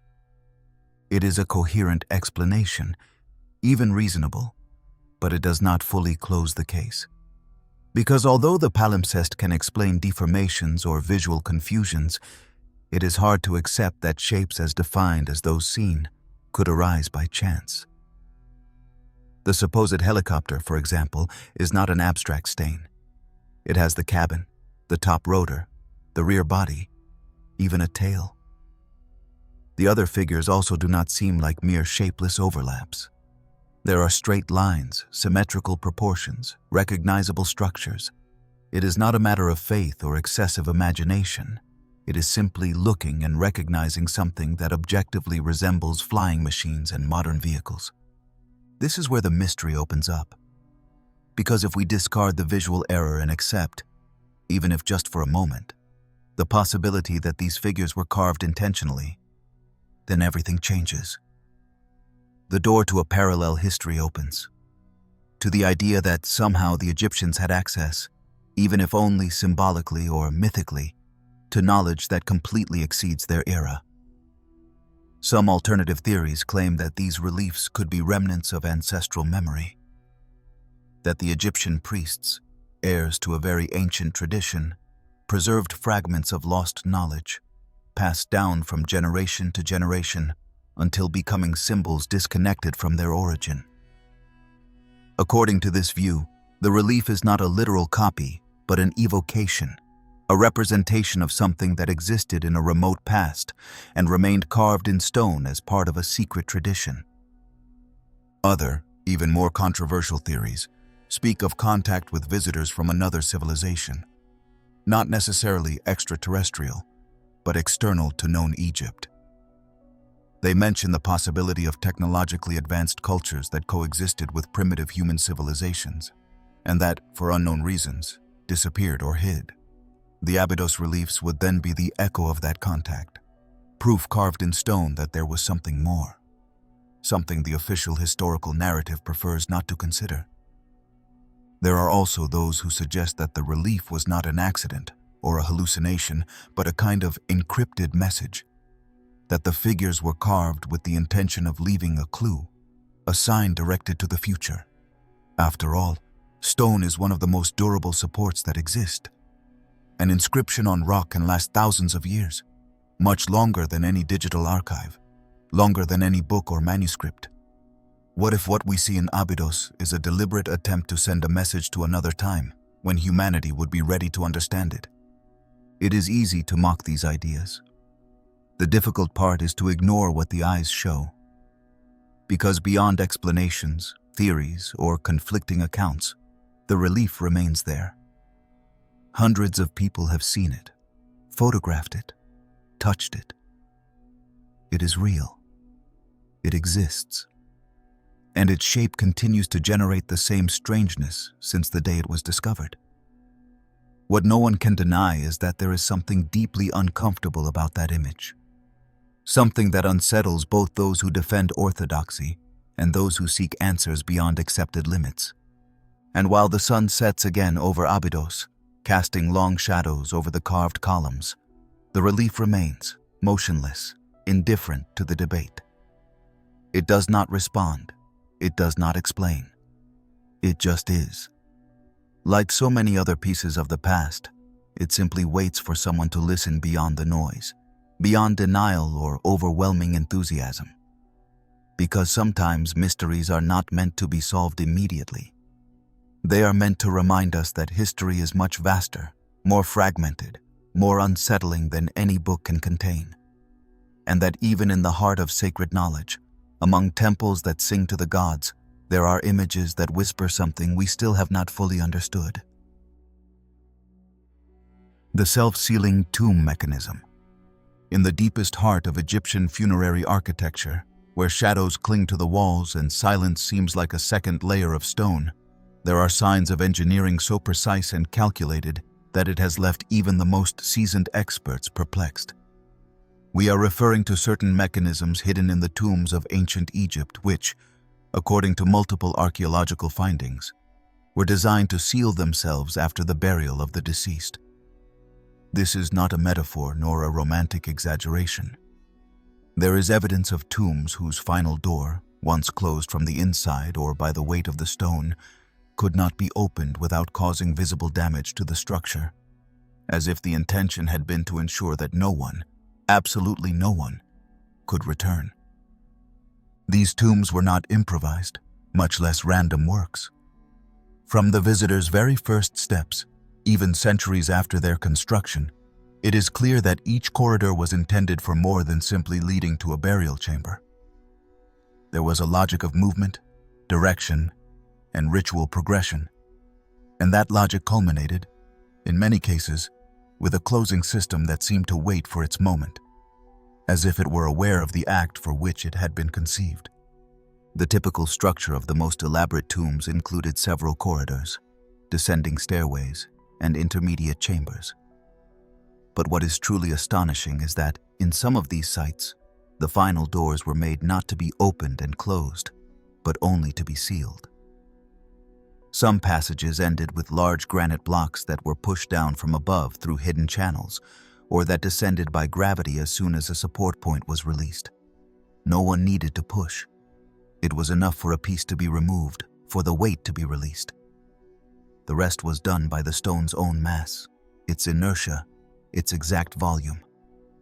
One of the most amazing examples was found in the Valley of the Kings, in a tomb that contained a closing system as ingenious as it was relentless. In one of the corridors, archaeologists discovered a vertical channel carved into the rock, hidden behind a false wall. Upon reconstructing the mechanism, they realized that at one time, a rectangular block must have been placed there, suspended and temporarily held by wooden pieces or supports that, once removed after the burial, allowed the block to fall and fit into the threshold of the passage. The seal was perfect. There were no gaps. And most impressive, from the inside there was no way to open it. These were not simple traps or intimidation tricks. It was not about scaring looters with magical threats or curses carved into the stone. Rather, it was a tangible expression of absolute respect for the transition of the deceased, a definitive act with no return. In those automatic seals, something deeper can be perceived. The intention to cut the bond between worlds, to close the physical connection so that the soul could continue its journey without interruption.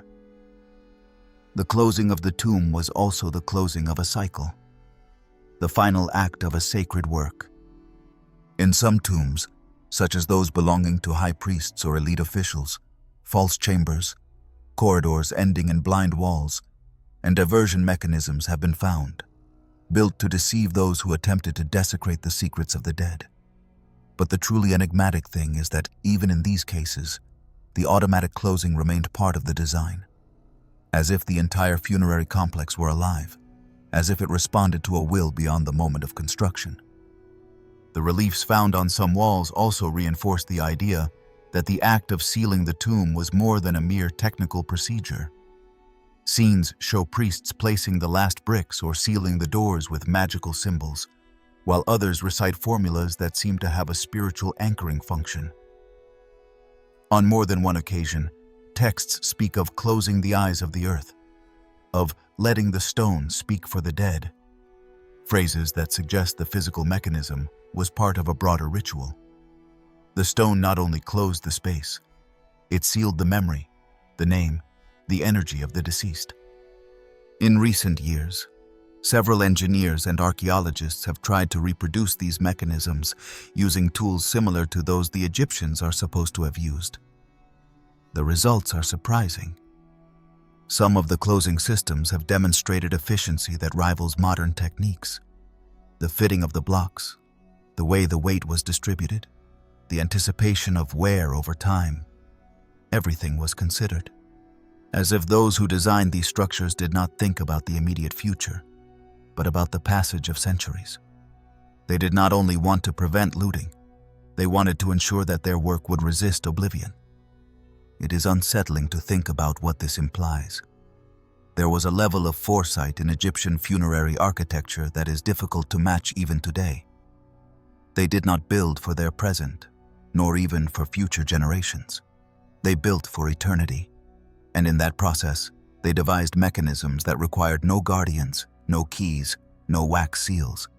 Gravity alone, the precise weight, the proper inclination were enough. The natural and the sacred united in the logic of stone. And so, once the last passage was closed, the world of the dead was set apart from that of the living, not by arbitrary decision, but by design. Of course, not all tombs had these mechanisms.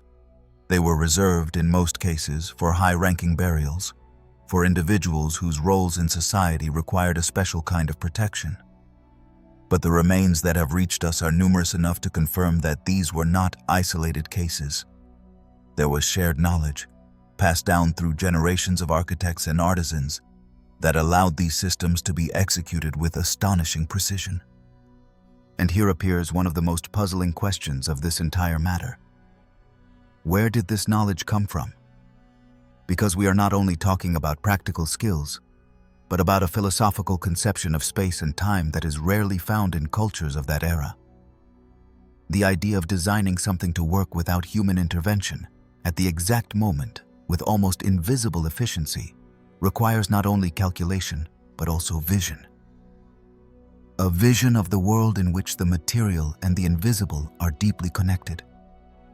Some believe that this kind of sacred engineering may have originated from even older knowledge, inherited from a previous civilization, one that history still resists accepting. Others think it was simply the result of centuries of observation, trial and error, passed down by lineages of builders whose wisdom was as sacred as that of the priests themselves. The truth is that the results still speak for themselves. Centuries later, we continue to find tombs sealed with impossible perfection, chambers closed that, when opened, reveal not only mummies and amulets, but also the intact echo of an intention. Because if there is one thing you feel when standing before one of those sealed doors, it is that what lies behind was not placed there to be discovered, much less displayed. It was deposited like a seed, like a private promise between the dead and the gods. And by breaking that seal, by lifting that stone, one does not only open a tomb, one breaks a silence that had been planned to last for all eternity. And that, without a doubt, is one of the most sacred and most dangerous things a human being can do. Unknown origin of the Sphinx. There it stands, motionless, silent, guarding the horizon of stone and sand for thousands of years. With the body of a lion resting on the earth and the enigmatic face turned toward the east, the Great Sphinx of Giza rises as one of the oldest and most puzzling figures of the ancient world. There is no other monument that combines in a single form so much majesty, so much wear from time, and so many uncertainties. Because while the nearby pyramids, despite their mysteries, have estimated dates, names of pharaohs associated with them, and structures that fit within the traditional frameworks of Egyptology, the Sphinx remains in a separate corner. In its eroded face, in its anomalous proportions, in its unsigned origin, it holds a question that to this day no one has been able to answer with absolute clarity. Who built it? The most accepted theories state that it was carved during the reign of Pharaoh Khufu, or perhaps his son Khafra, around the year 2500 before our era. That is the version found in books, tourist brochures, and most museums. It is based mainly on the monument's proximity to Khafra's pyramid and on a partial sculpture found in the adjacent temple, which could represent his face. But there is no inscription that clearly says he ordered its construction. There are no royal cartouches on its walls. No papyrus texts talk about the day it began to be carved. Nothing supports that attribution beyond a geographic association that, although logical, remains fragile. What there is, however, is a large amount of evidence pointing in another direction, suggesting that the Sphinx could be much older than the pyramids surrounding it. One of the most important studies in this regard came from geologists and erosion experts, who observed that the marks on the statue's body, especially at its base and in the moat surrounding it, do not match the type of wear caused by wind and sand, common in the desert. Instead, the marks are vertical, like those left by rain falling repeatedly on limestone. This led some researchers to propose a bold hypothesis, that the Sphinx was carved in a time when the Giza area still received intense rains, that is, thousands of years before the known pharaonic period. The argument is not based on assumptions, but on physical observations. The type of rain erosion found in the Sphinx enclosure cannot be explained by the climate of the last 4,500 years, which has been arid. To form those deep grooves in the rock, centuries of persistent rain would be necessary. But that type of climate has not existed in the region since at least the 8th millennium before our era. If this is true, then we are talking about a work that would have been built long before the rise of the Egyptian civilization as we know it, which puts us on uncomfortable ground. Because if the Sphinx existed before the pharaohs, who carved it? This is where the historical narrative begins to fracture, and where alternative theories find room to grow. Some independent archaeologists have proposed that the Sphinx is the last vestige of a forgotten culture, a civilization that flourished and disappeared long before written history. This civilization would have been the true precursor of the knowledge later attributed to the Egyptians. It would not be about extraterrestrials or mythological gods, but about a highly developed human people whose work survived barely in ruins, fragments, or impossible monuments like this one. One clue that fuels this idea is the mismatch between the Sphinx's head and body. Those who observe it closely notice that the proportion does not fit. The body, eroded and colossal, shows signs of much greater age than the head, which appears to have been reworked, carved again over an earlier structure. The current face could have been sculpted centuries later, probably by the Egyptians themselves, upon finding the existing lion figure and adapting it to the iconography of their time. This would explain why the head is much smaller in relation to the body and why it is better preserved. Some have even suggested that the original head might have been a full lion's head, which would reinforce the idea of an older solar cult, linked to the equinox and the constellations, and not to a specific pharaoh. For centuries, the Sphinx remained buried in sand up to its neck. Several attempts to unearth it were recorded at different times, from pharaohs who wanted to restore it to Napoleonic expeditions and 20th century excavations. Each time it was partially freed from its prison of dust and stone, new theories emerged. New cracks opened in the official history. On a stela placed between its paws, the famous Dream Stele, it is told how the young Thutmose IV, still a prince, fell asleep in the shadow of the Sphinx, and dreamed that the god promised him the throne if he freed it from the sand. Although this story seems more a political legitimization than a historical fact, it does show something important.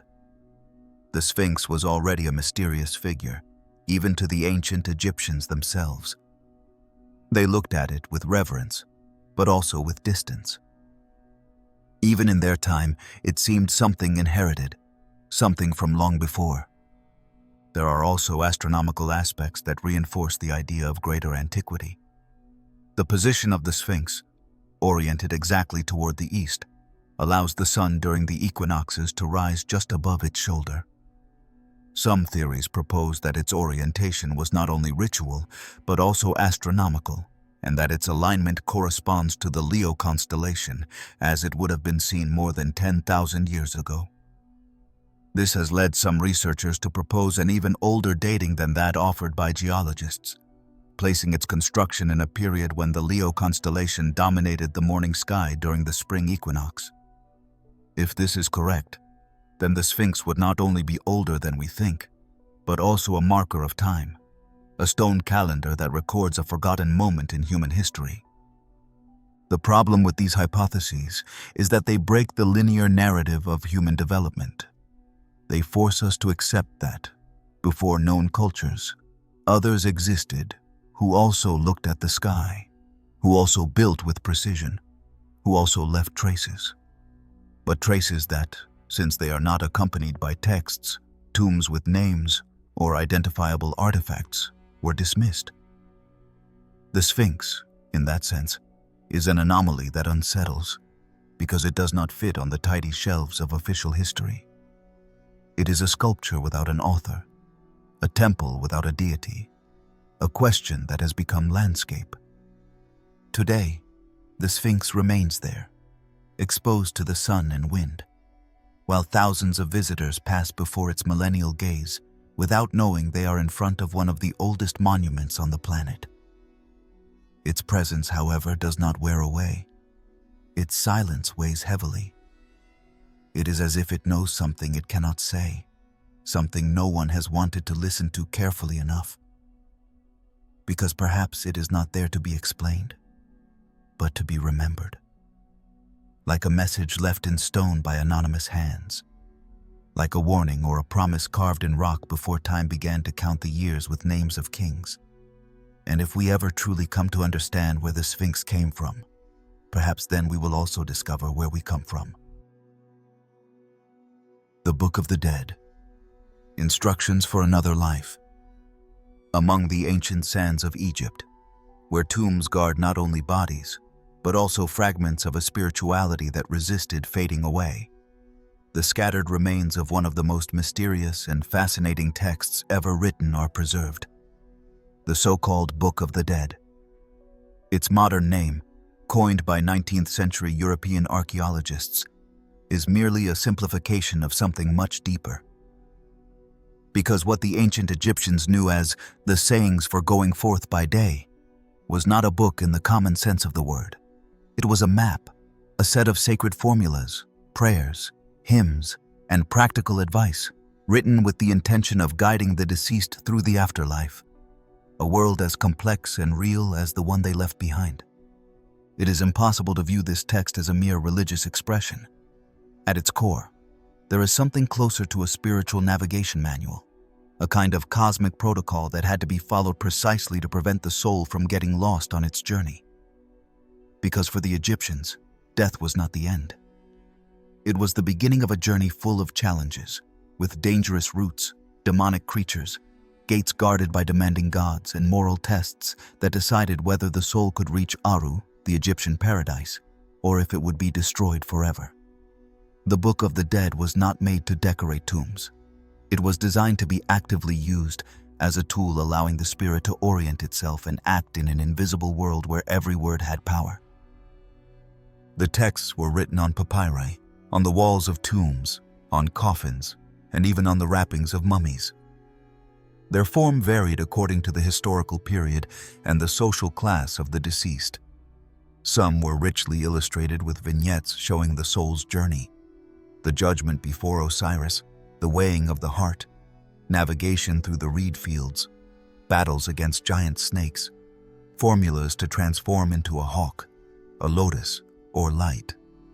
Each symbol, each word, was not decorative. It was functional. The soul had to recite or remember them to overcome each obstacle. There were words to open, words for defense, words that deceived the enemies of the afterlife, and others that called upon allies. One of the most dramatic moments recorded in the text is the judgment of the soul in the Hall of the Two Truths. There, the heart of the deceased, which for the Egyptians was the organ of thought and consciousness, was placed on one side of the scale, while on the other rested the feather of Maat, symbol of justice and cosmic order. If the heart weighed more than the feather, it meant it was stained by lies, selfishness, violence, or betrayal. In that case, the soul was devoured by Ammit, a hybrid being with the head of a crocodile, the torso of a lion, and the legs of a hippopotamus. But if the heart was light, if it was in balance, then the deceased was led before Osiris and could enter the eternal realm. This judgment was not just a mythological scene. It was a warning. The Book of the Dead offered formulas to prevent the heart from speaking against the soul, instructions to silence guilt so that the gods would see only the best version of the spirit. It was a deeply ethical text, where morality was not imposed out of fear of punishment, but as preparation for a life beyond death. To live well, act justly, help others, respect the gods and the natural order of the world. All of this was necessary to survive on the other side, because there was no room for late repentance there. Only what had been sown in life could be harvested in the afterlife. But beyond the ethical dimension, the Book of the Dead hides something more subtle, a vision of the human soul as something dynamic, fragmented into parts that had to be reunited, reinforced, and protected during the post-mortem transit. The Ba, the Ka, the Ren, the Shut, and the Ib were different aspects of the being. The Ba was like a bird, with a human head that could fly between the world of the living and the dead. The Ka was the vital energy, a kind of spiritual double that needed food and care. The Ren was the true name, and losing it meant disappearing. The Shut was the shadow, always present, but silent. The Ib was the heart, where the will resided. All of them had to stay united. If any were lost, the soul could not complete its journey. In that sense, the text was also a tool for personal integration. It was not only about reaching the other world, but arriving whole, about preserving identity beyond the body, about resisting dissolution into darkness, and so, each chapter of the book becomes an affirmation of existence. I am, the deceased repeats again and again. I am the one who knows the names of the guardians. I am the one who passes through the gates without being stopped. I am the light that goes forth by day. There is something deeply moving in that insistence, a desire for permanence that transcends fear, superstition, or religion. It is the human voice trying to assert itself before the abyss. The illustrations that accompany many of these texts, with figures walking along starry paths, crossing celestial rivers, or facing beasts with impossible heads, have an almost dreamlike aesthetic. And perhaps that is no accident. Some scholars have pointed out that the Book of the Dead could be related to near-death experiences, to altered states of consciousness that the Egyptians knew and studied in ritual contexts. In other words, the text would not only be a guide for the dead, but also a reflection of what some priests and mystics experienced in life, during trances or specific ceremonies. What they saw, what they felt, what they crossed in those visions, would have been encoded and transmitted in the form of prayers. Today, many of the complete versions of the Book of the Dead have been fragmented. Some are preserved in museums, others in private collections. Most people only know a small part of the text, the famous Judgment chapter or the illustrations of the flying soul. But the book in its entirety was much more complex. It included astronomical calculations, astrological correspondences, lists of divine names that functioned as keys to open invisible doors. It was a living text, growing with each dynasty, with each scribe who copied and enriched it. It was, at its core, a mirror of the human soul, carved not in stone, but in words. And perhaps that is the most extraordinary thing of all, that after so many centuries, in a world where death is avoided, hidden or medicalized, we can still glimpse those lines and feel that there is something essential that has not changed. That deep desire to know what lies on the other side, to not go blind, to have a guide, a voice, a promise. Because as long as those words exist, repeated by generations of human beings who look to the sky with questions in their eyes, we may never be completely alone when the time comes to cross over. The sealed tombs that cursed their looters. In the dry valleys of Upper Egypt, where the heat blends with a silence that seems to have been bargained with the centuries, there still rest tombs that were once sealed with the intention of never being opened.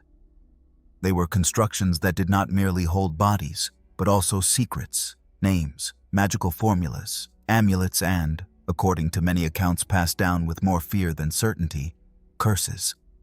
Because the ancient Egyptians did not conceive death as a passive fate.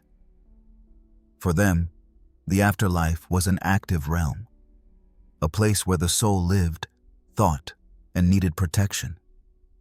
And when someone disturbed that rest, when a profane hand touched what had been solemnly sealed with spells, something was triggered. For centuries, Egyptian tomb robbers ventured deep into the rock with lit torches, armed only with hooks, hammers, and the trembling ambition of those who know they are about to cross a boundary.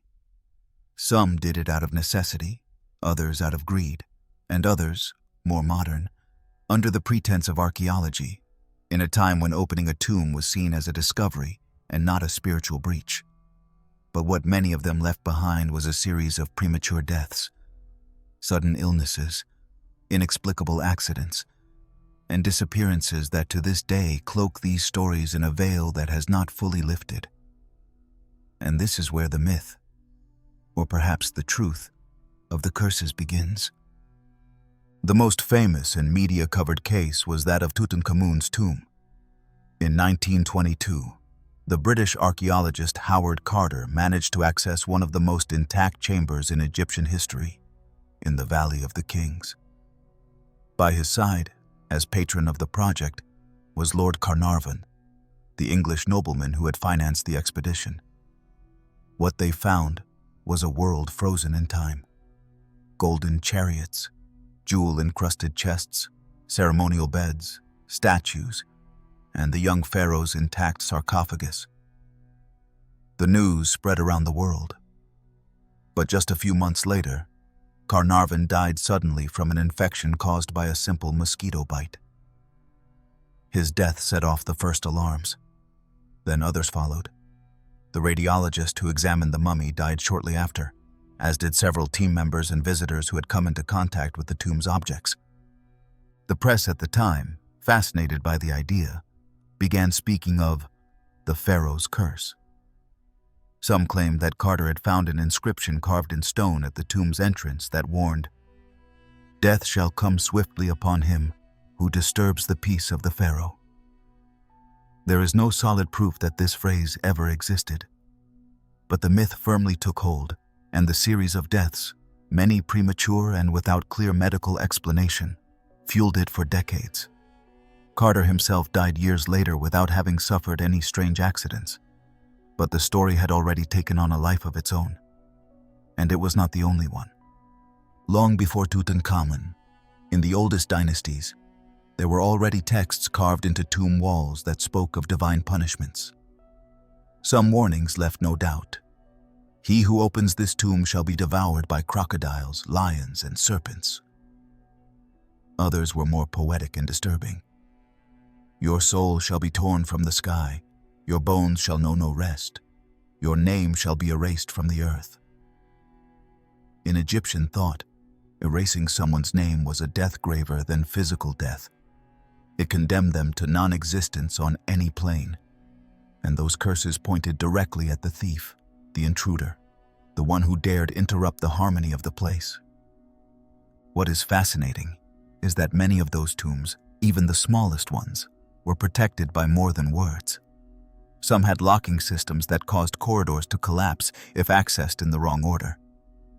Others included traps, blocks that fell from above, false tunnels filled with rubble to bury intruders alive.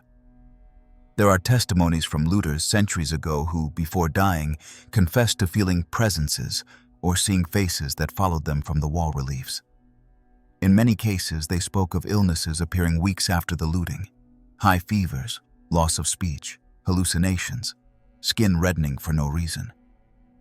During the 20th century, some researchers tried to find scientific explanations for all this. It was discovered, for example, that some tombs sealed for millennia could have developed colonies of extremely toxic bacteria and fungi like Aspergillus flavus, which, when released in closed spaces, could cause severe respiratory illnesses and even death. Radon gas levels were also detected in certain underground chambers. And while these explanations may apply to several cases, there are others where no harmful substances were found, and yet deaths or misfortunes continue to occur. Perhaps the most unsettling aspect is not the physical, but the symbolic weight of entering a place created to remain inviolate. There are tombs that seem to have their own energy, a different density, as if their silence were not emptiness, but vigilance. It is not necessary to believe in spirits to feel that something changes when a seal that has remained intact for centuries is broken. The sacred, when ignored, does not vanish. It transforms. And in that act of desecration, because there is no other word for it, something breaks, something shifts, something is released. It is also true that, in many cultures, punishment for looters was more of a deterrent than a real threat. But in Egypt, the line between myth and law seemed blurred. Magic was part of the law. What was written in symbols was believed to act in the material plane. A curse was not a metaphor. It was an executive order for the universe. And for that reason, many thieves feared spells more than the pharaoh's soldiers. Even today, the few modern looters who still venture into unexcavated zones speak respectfully of those carved signs. Some refuse to enter if they see certain inscriptions. Others have returned stolen objects after personal or family accidents. Not out of superstition, they say, but out of precaution. Perhaps the story of curses is not about magic in the classical sense. Maybe it is deeper. Maybe what punishes is not a god or a spirit, but the very act of breaking the inviolable. Maybe what is released is not an evil entity, but a disruption. A misalignment between the world and what should have remained closed. Because in many of those tombs, beyond the amulets and jewels, there is a purpose we cannot fully understand. A sense of order, of cycle, of respect for eternal rest that escapes us. And so, among hidden passages and dusty chambers, the story of sealed tombs and the curses that seem to follow those who violate them remains alive. Like a warning, like an echo, like a way of saying that even in death, there are doors that should never be opened. Even if it is possible, even if the stone yields, even if the gold shines. Because what one takes from an Egyptian tomb is rarely just an object. Sometimes it is also a debt, a broken pact, an unfulfilled promise. And there are things that do not forgive being forgotten. The impossible stone-cutting tools. In every corner of Egypt where stone takes shape, where granite transforms into symmetry, where hard rock obeys lines that seem to have been drawn by an unbreakable will, a troubling question lingers. With what tools did they achieve this? It is not a fanciful question, nor an attempt to exaggerate the mystery. It is an inquiry born from direct observation, technical analysis, and comparison with our own modern capabilities. Because if today, with all the machinery available, cutting and polishing granite to such a level of perfection remains a complex task, how did they manage to do it more than 4,000 years ago? The traditional archaeological view says that the Egyptians worked granite using dolerite balls, a rock harder than granite itself, by constant hammering. The use of copper saws with sand as an abrasive to cut the stone is also mentioned, as well as tubular drills made from the same metal to make cylindrical holes. At first glance, this seems logical. There is no need to invent non-existent technology if practical solutions exist.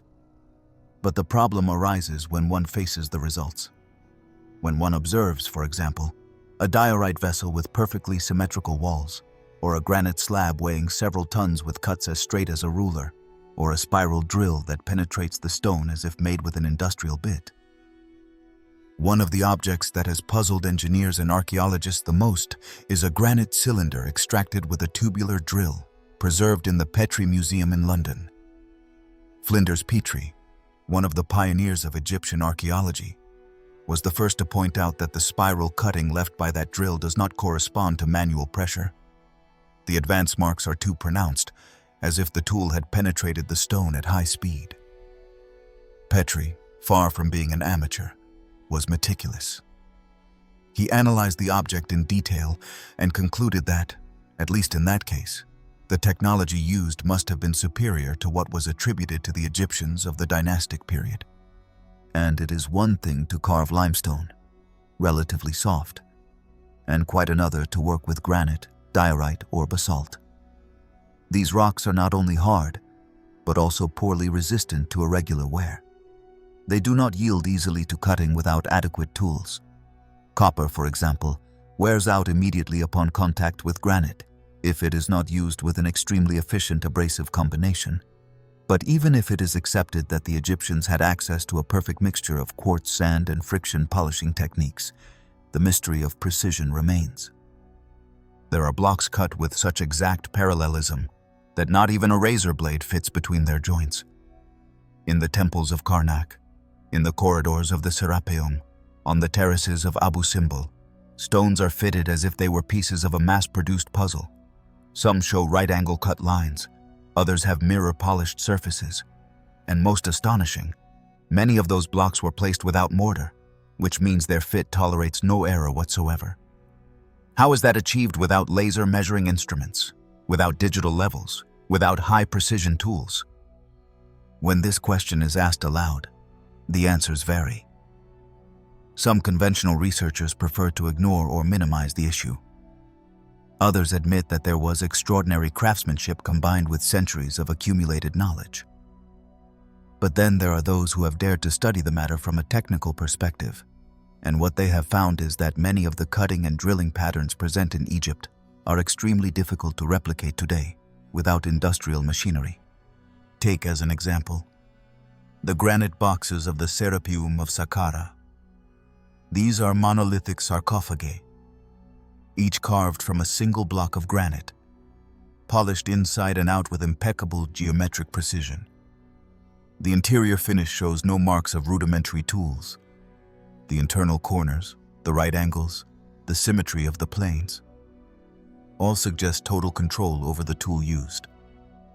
Some engineers have pointed out that the only practical way to achieve that result is with large disc cutters equipped with diamonds or carbide tools, operated with mechanical stability and guided with millimetric accuracy. Did the ancient Egyptians have anything remotely similar to that?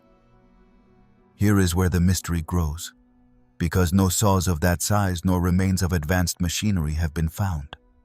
And yet, the marks are there, cutting marks that do not correspond to the wear of a stone ball, perfectly straight lines without waviness, symmetries that can only be achieved with constant and controlled rotation. There are drills with spiral marks that advance up to 3 millimeters per turn, something unattainable with manual pressure even using considerable weight. And what about measuring tools? Perfect astronomical alignments, symmetries that defy intuition, walls raised based on calculations requiring knowledge of advanced trigonometry. All this does not necessarily point to future technology, but it demands a level of development that, officially, should not have been present at the time. One possibility is that the Egyptians had access to precision instruments that have not been preserved, or that we simply have not yet recognized as such. Some bolder theorists have proposed the hypothesis that this knowledge came from an earlier civilization, an advanced culture completely lost after some kind of cataclysm or historical break. According to this idea, the Egyptians inherited part of that knowledge and applied it in their own way, gradually losing the more complex techniques but preserving their results as a sacred legacy. That would explain why some constructions from the Old Kingdom show greater technical precision than many works from the later period. Not evolution, but decline. But beyond the theories, what is undeniable is that there are cuts in Egypt that should not be there. Grooves so fine and deep that they allow no margin of error. Smooth surfaces that still impress those who work stone today. And facing that, it is not enough to repeat that they used hammers and sand. Because stone does not lie. It speaks through its lines, its marks, its geometry, and what it says does not always fit what we want to hear. Ultimately, the true mystery may not lie in the tools, but in the mind that used them. A mind capable of conceiving impossible forms, of performing tasks requiring infinite patience, deep knowledge, and technical sensitivity beyond the ordinary. A mind that saw in stone not an obstacle, but a possibility. And by turning granite into form, it left us something more than temples or tombs. It left us a question silently carved, still awaiting an answer worthy of its precision. The Tulli Papyrus and the alleged appearance of ships in the sky. In the vast universe of ancient Egyptian documents, where papyri recount prayers to the gods, economic transactions, medical treatises, and funerary formulas, there is one whose story has sparked more controversy, discussion, and suspicion than any other, the so-called Tulli Papyrus. A text that, despite its elusive existence, has generated waves of speculation around an unusual episode, apparently occurring during the reign of Pharaoh Thutmose III, when, according to what it says, the Egyptian sky was covered by mysterious wheels of fire that floated in formation above the horizon before disappearing without a trace. A phenomenon so extraordinary that it was recorded as an official event, witnessed by scribes, priests, and members of the royal court. The modern history of the papyrus begins in the 1930s, when the Italian Egyptologist Alberto Tulli, director of the Vatican Museum, travels to Cairo and visits an antique shop. There, according to reports, he finds a fragmented papyrus, written in hieratic script, which immediately catches his attention. For lack of funds, or because of the seller's conditions, he does not buy it, but he copies the text precisely to study it later. Years later, this content would be translated, initially partially by his brother, Monsignor Alfredo Tulli, and sent to researchers who found in it more than just ancient history. What that fragment narrated seemed closer to a modern military report than a spiritual chronicle, the appearance of flying objects no one could explain. In the most widely circulated translation, the papyrus describes how circles of fire crossed the sky of Egypt, moving together, shining intensely, leaving a pestilent trail in the air. The scribes immediately reported to the pharaoh, who observed the events alongside his army. Then, the strange wheels ascended toward the sky heading south, disappearing slowly, as if they had come from another place and retreated with the same intention. Even more unsettling is that the text does not suggest it was a spiritual vision, nor a meteorological phenomenon like a storm or an eclipse. No. It talks about this as if it were an unexpected and real incursion into the Egyptian skies, a fact. Of course, the story has been subject to all kinds of interpretations. For some, it is early proof of unidentified flying objects visiting the ancient world. One of the few historical texts that not only describes lights in the sky, but does so with the formality of an official document. For others, it is simply a translation error, a mixture of misunderstood symbolism and a narrative distorted by those who wanted to see Egypt as a precedent for extraterrestrials. But what is truly curious is that the papyrus itself, the physical object, has never appeared. It is not in the Vatican Museum. There is no known original copy.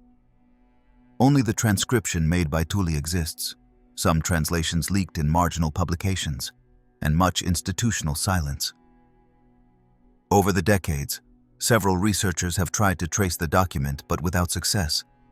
Some claim it was deliberately removed from public access.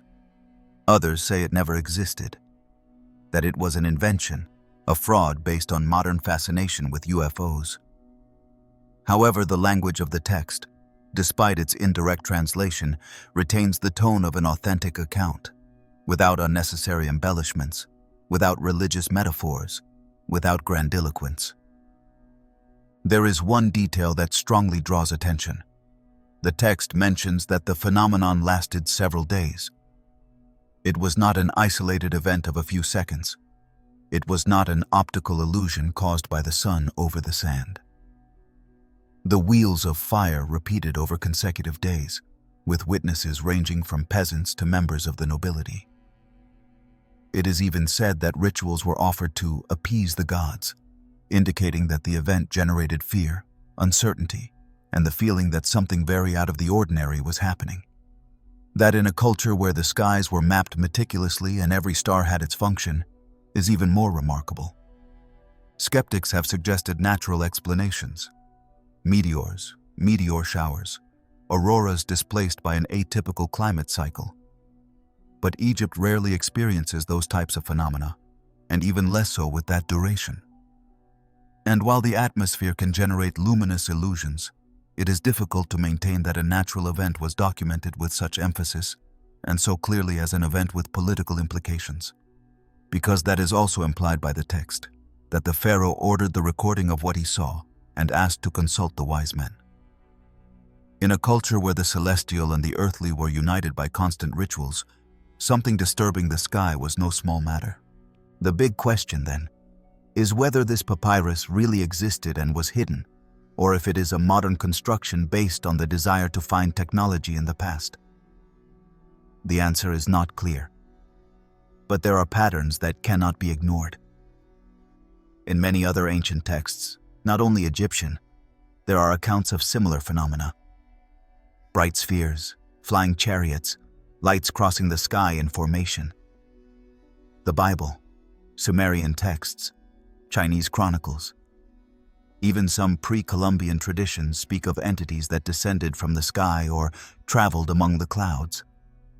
The Tulli Papyrus, in any case, would be one more piece of a much broader mosaic. What distinguishes this case is the sobriety of the account. There is no divine intervention. It does not mention Ra, Horus, or Thoth. There are no prophetic messages or judgments, only observation, description, a sequence of events that caused fear and bewilderment. And if the text was really written during the reign of Thutmose III, then it comes from a time that also witnessed great military campaigns, territorial expansion, and the pharaoh's absolute power. What would it have meant for him, considered a living incarnation of the gods, the appearance of something that surpassed him, that descended without announcement, that did not even respond to ritual language? For the Egyptians, the sky was not a void. It was an inhabited place. The stars were gods, the constellations were ships crossing the nocturnal ocean, and the sun was a boat guided by Ra in his eternal struggle against darkness. Everything had a reason to be. Therefore, when something burst forth from there without a name, without explanation, without known form, the bewilderment was total. It was not just an inexplicable phenomenon. It was a crack in the order, an appearance outside the divine script, a reminder that even the most structured and ritualized civilizations have their moments of vulnerability. Today, while the Tulli Papyrus remains lost or hidden, its story endures. It returns from time to time, like the wheels of fire it describes. It inspires documentaries, books, forums, heated discussions between believers and skeptics. And although many consider it a simple modern myth, others keep it as a sign that, in some corner of the past, there was a moment when the skies opened, and something different, something unexpected, crossed over the Nile and left without a trace, except for a written testimony that, for some reason, no one has wanted to keep in plain sight. And perhaps the real mystery is not so much what appeared in the sky, but why, when something so extraordinary happens, history strives so much to bury it. As if silence were a second tomb, a harder one to open, one that does not hold mummies, but uncomfortable truths. The astronomical alignment of the pyramids.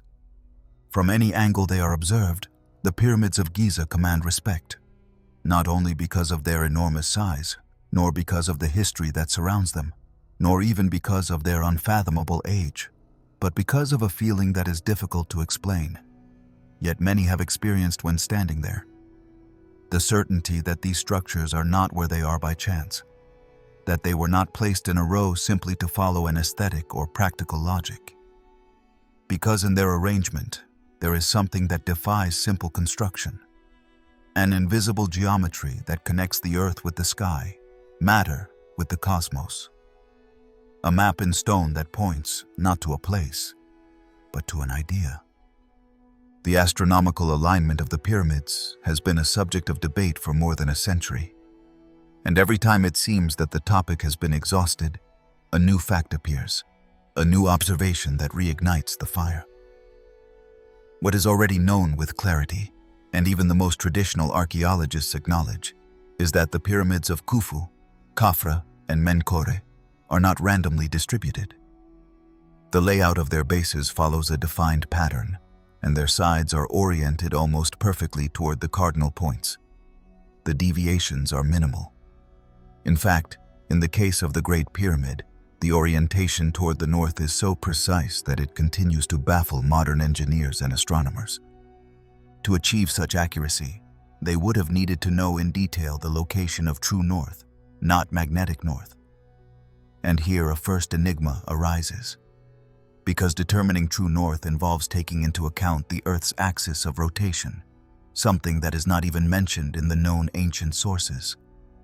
It has been proposed that the Egyptians achieved this by observing the pole star, but during the period of pyramid construction, the star that occupied that role was not the current Polaris, but Thuban in the constellation Draco.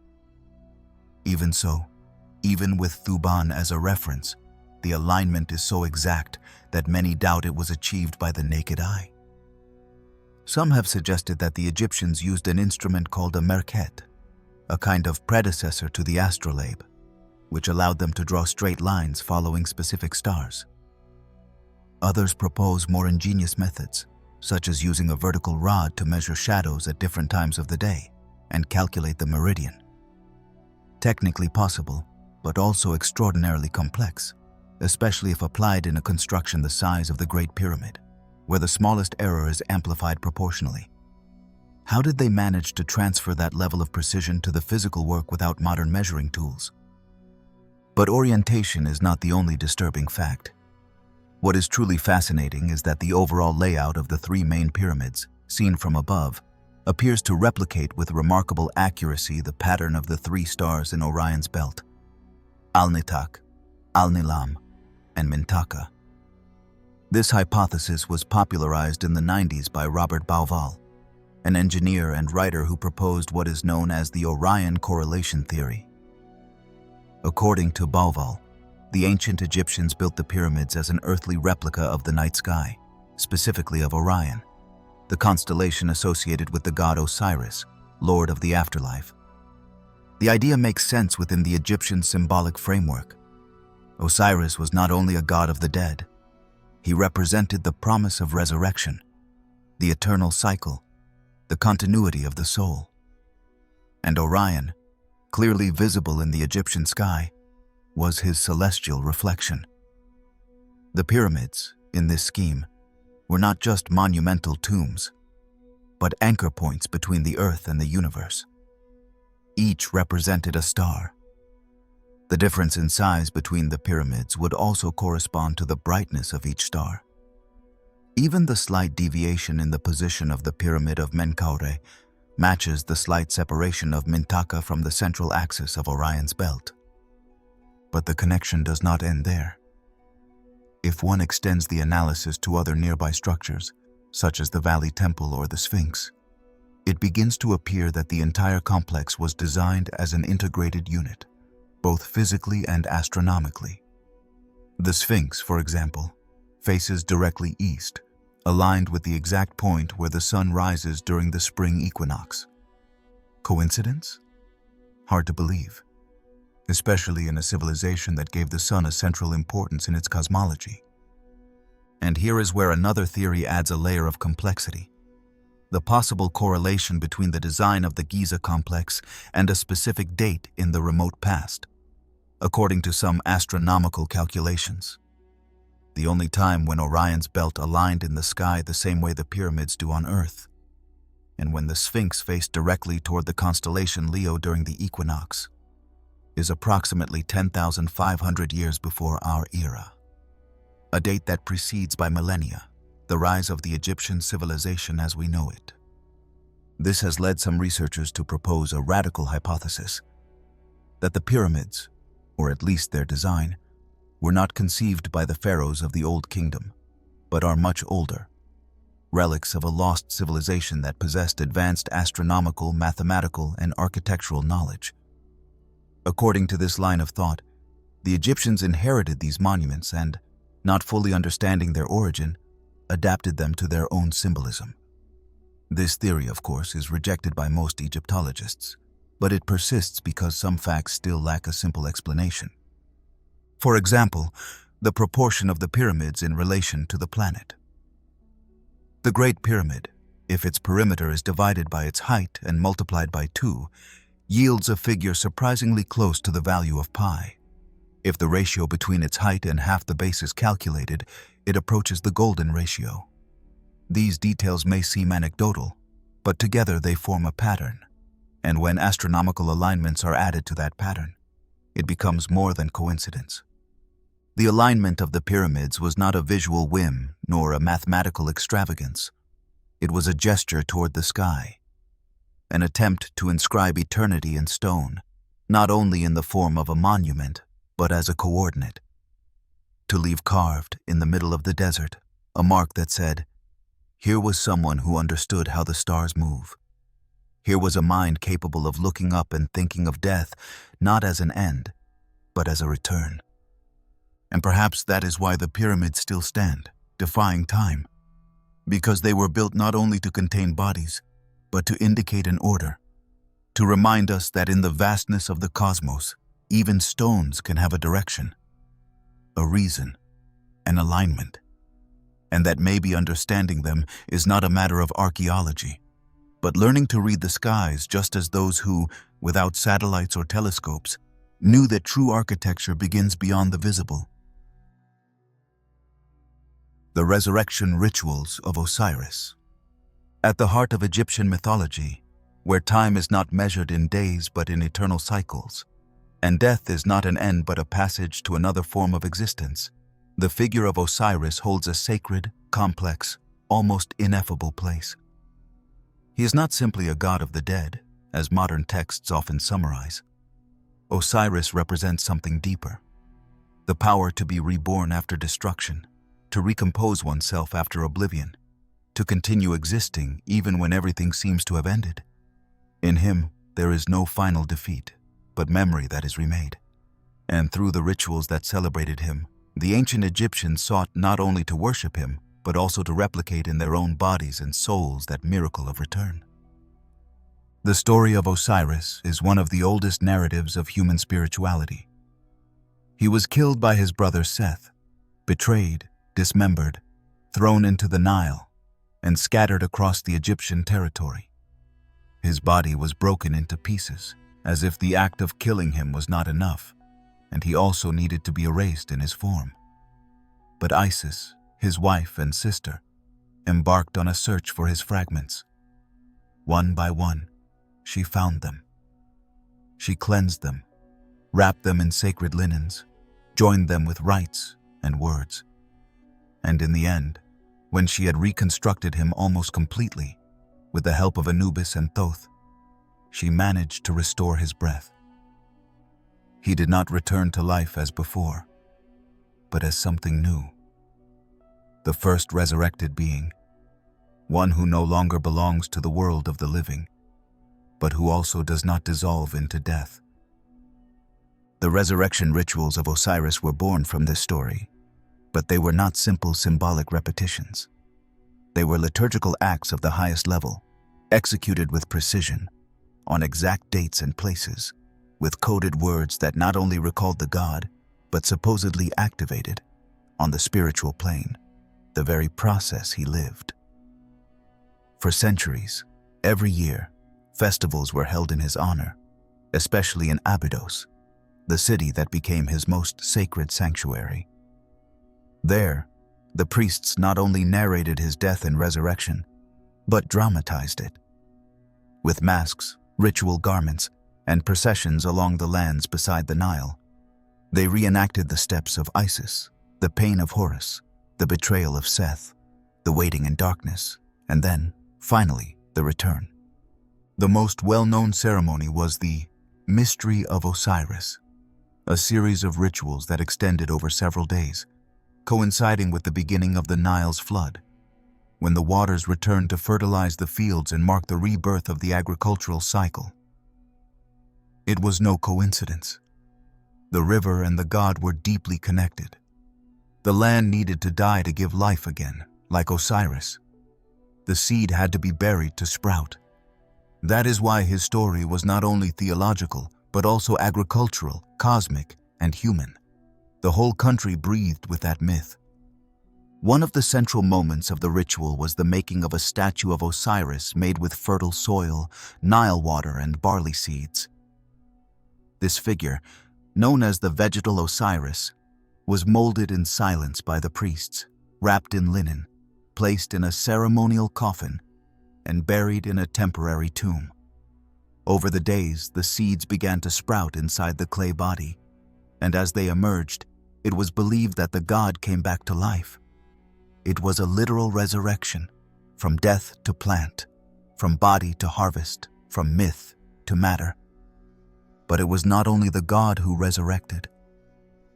Through these rituals, every Egyptian aspired to be reborn as well. Because Osiris was not just a divine character. He was the ideal model of what should happen to the soul after death. The deceased had to identify with him, assume his form, live his process. That is why in funerary texts like the Book of the Dead, the deceased does not speak as himself, but as Osiris. He says, "I am Osiris. I have overcome death. I have seen the god. I have crossed the threshold." The ritual was, essentially, a preparation for that journey. Every embalming was a replica of Osiris's body, every bandage an act of restoration. The priest who performed the funeral ceremony was not just an officiant. He represented Thoth, Anubis, Isis. He was recreating the primordial scene. And in that sacred repetition, the Egyptians believed death became reversible. That the soul, if just, if it had lived according to Maat, could awaken. That the body, if treated with respect and precision, could be inhabited again. Not necessarily as a physical body, but as a subtle vehicle. Resurrection, for them, was not a miracle reserved for the gods. It was a possibility, a logical consequence of the order of the universe. In some temples, like those of Dendera or Philae, reliefs still show in detail the key moments of the ritual. Isis weeping over Osiris's body, Anubis wrapping him in bandages, Horus presenting the restored eye, a symbol of healing. Everything is narrated with precision that blends art, theology, and ritual science. There is no improvisation. Every gesture echoes in the other world. There is also a less mentioned, more hidden aspect, suggesting these rituals were not only public. Some researchers believe that more secret versions existed, reserved for the initiates, in which resurrection was not represented, but attempted to be lived. Through meditation techniques, isolation, use of incense, sensory deprivation, and sacred formulas, the priests sought to enter a state of symbolic death and spiritual rebirth. There is no direct proof, but certain texts speak of crossing Osiris's horizon in life, of seeing darkness with open eyes. Experiences that could be interpreted as inner journeys, trances, or even shamanic practices. At its core, the figure of Osiris shows not only the hope of life after death, it is the affirmation that nothing is lost completely, that even in the greatest fragmentation there can be reconstruction, that the soul, though broken, can walk again. That is why his story has endured so much, because we have all been, at some time, scattered bodies. We have all felt that something of ours was buried. And in the myth of Osiris, the ancient Egyptians found not only comfort, but a path, a way to cross the night with the certainty that there will be a dawn. Today, in museums, statues of Osiris still show his mummified body, his crossed arms, the scepter and the whip. He is still, yes, but he is not asleep. He is a figure of watchfulness, of power that has returned from the depths of the tomb. And every time someone looks at him, even if they do not know it, they are seeing the reflection of something we all need. The promise that after the end, there can be another form of life, not the same, not as before, but life after all, like a sprout in the black earth, like a name still spoken, like silence that slowly becomes song. If this journey through the enigmas of ancient Egypt has awakened your curiosity, subscribe and activate the notification bell. There are many more secrets waiting to be unearthed. Do you dare to keep exploring? See you in the next video. Good night.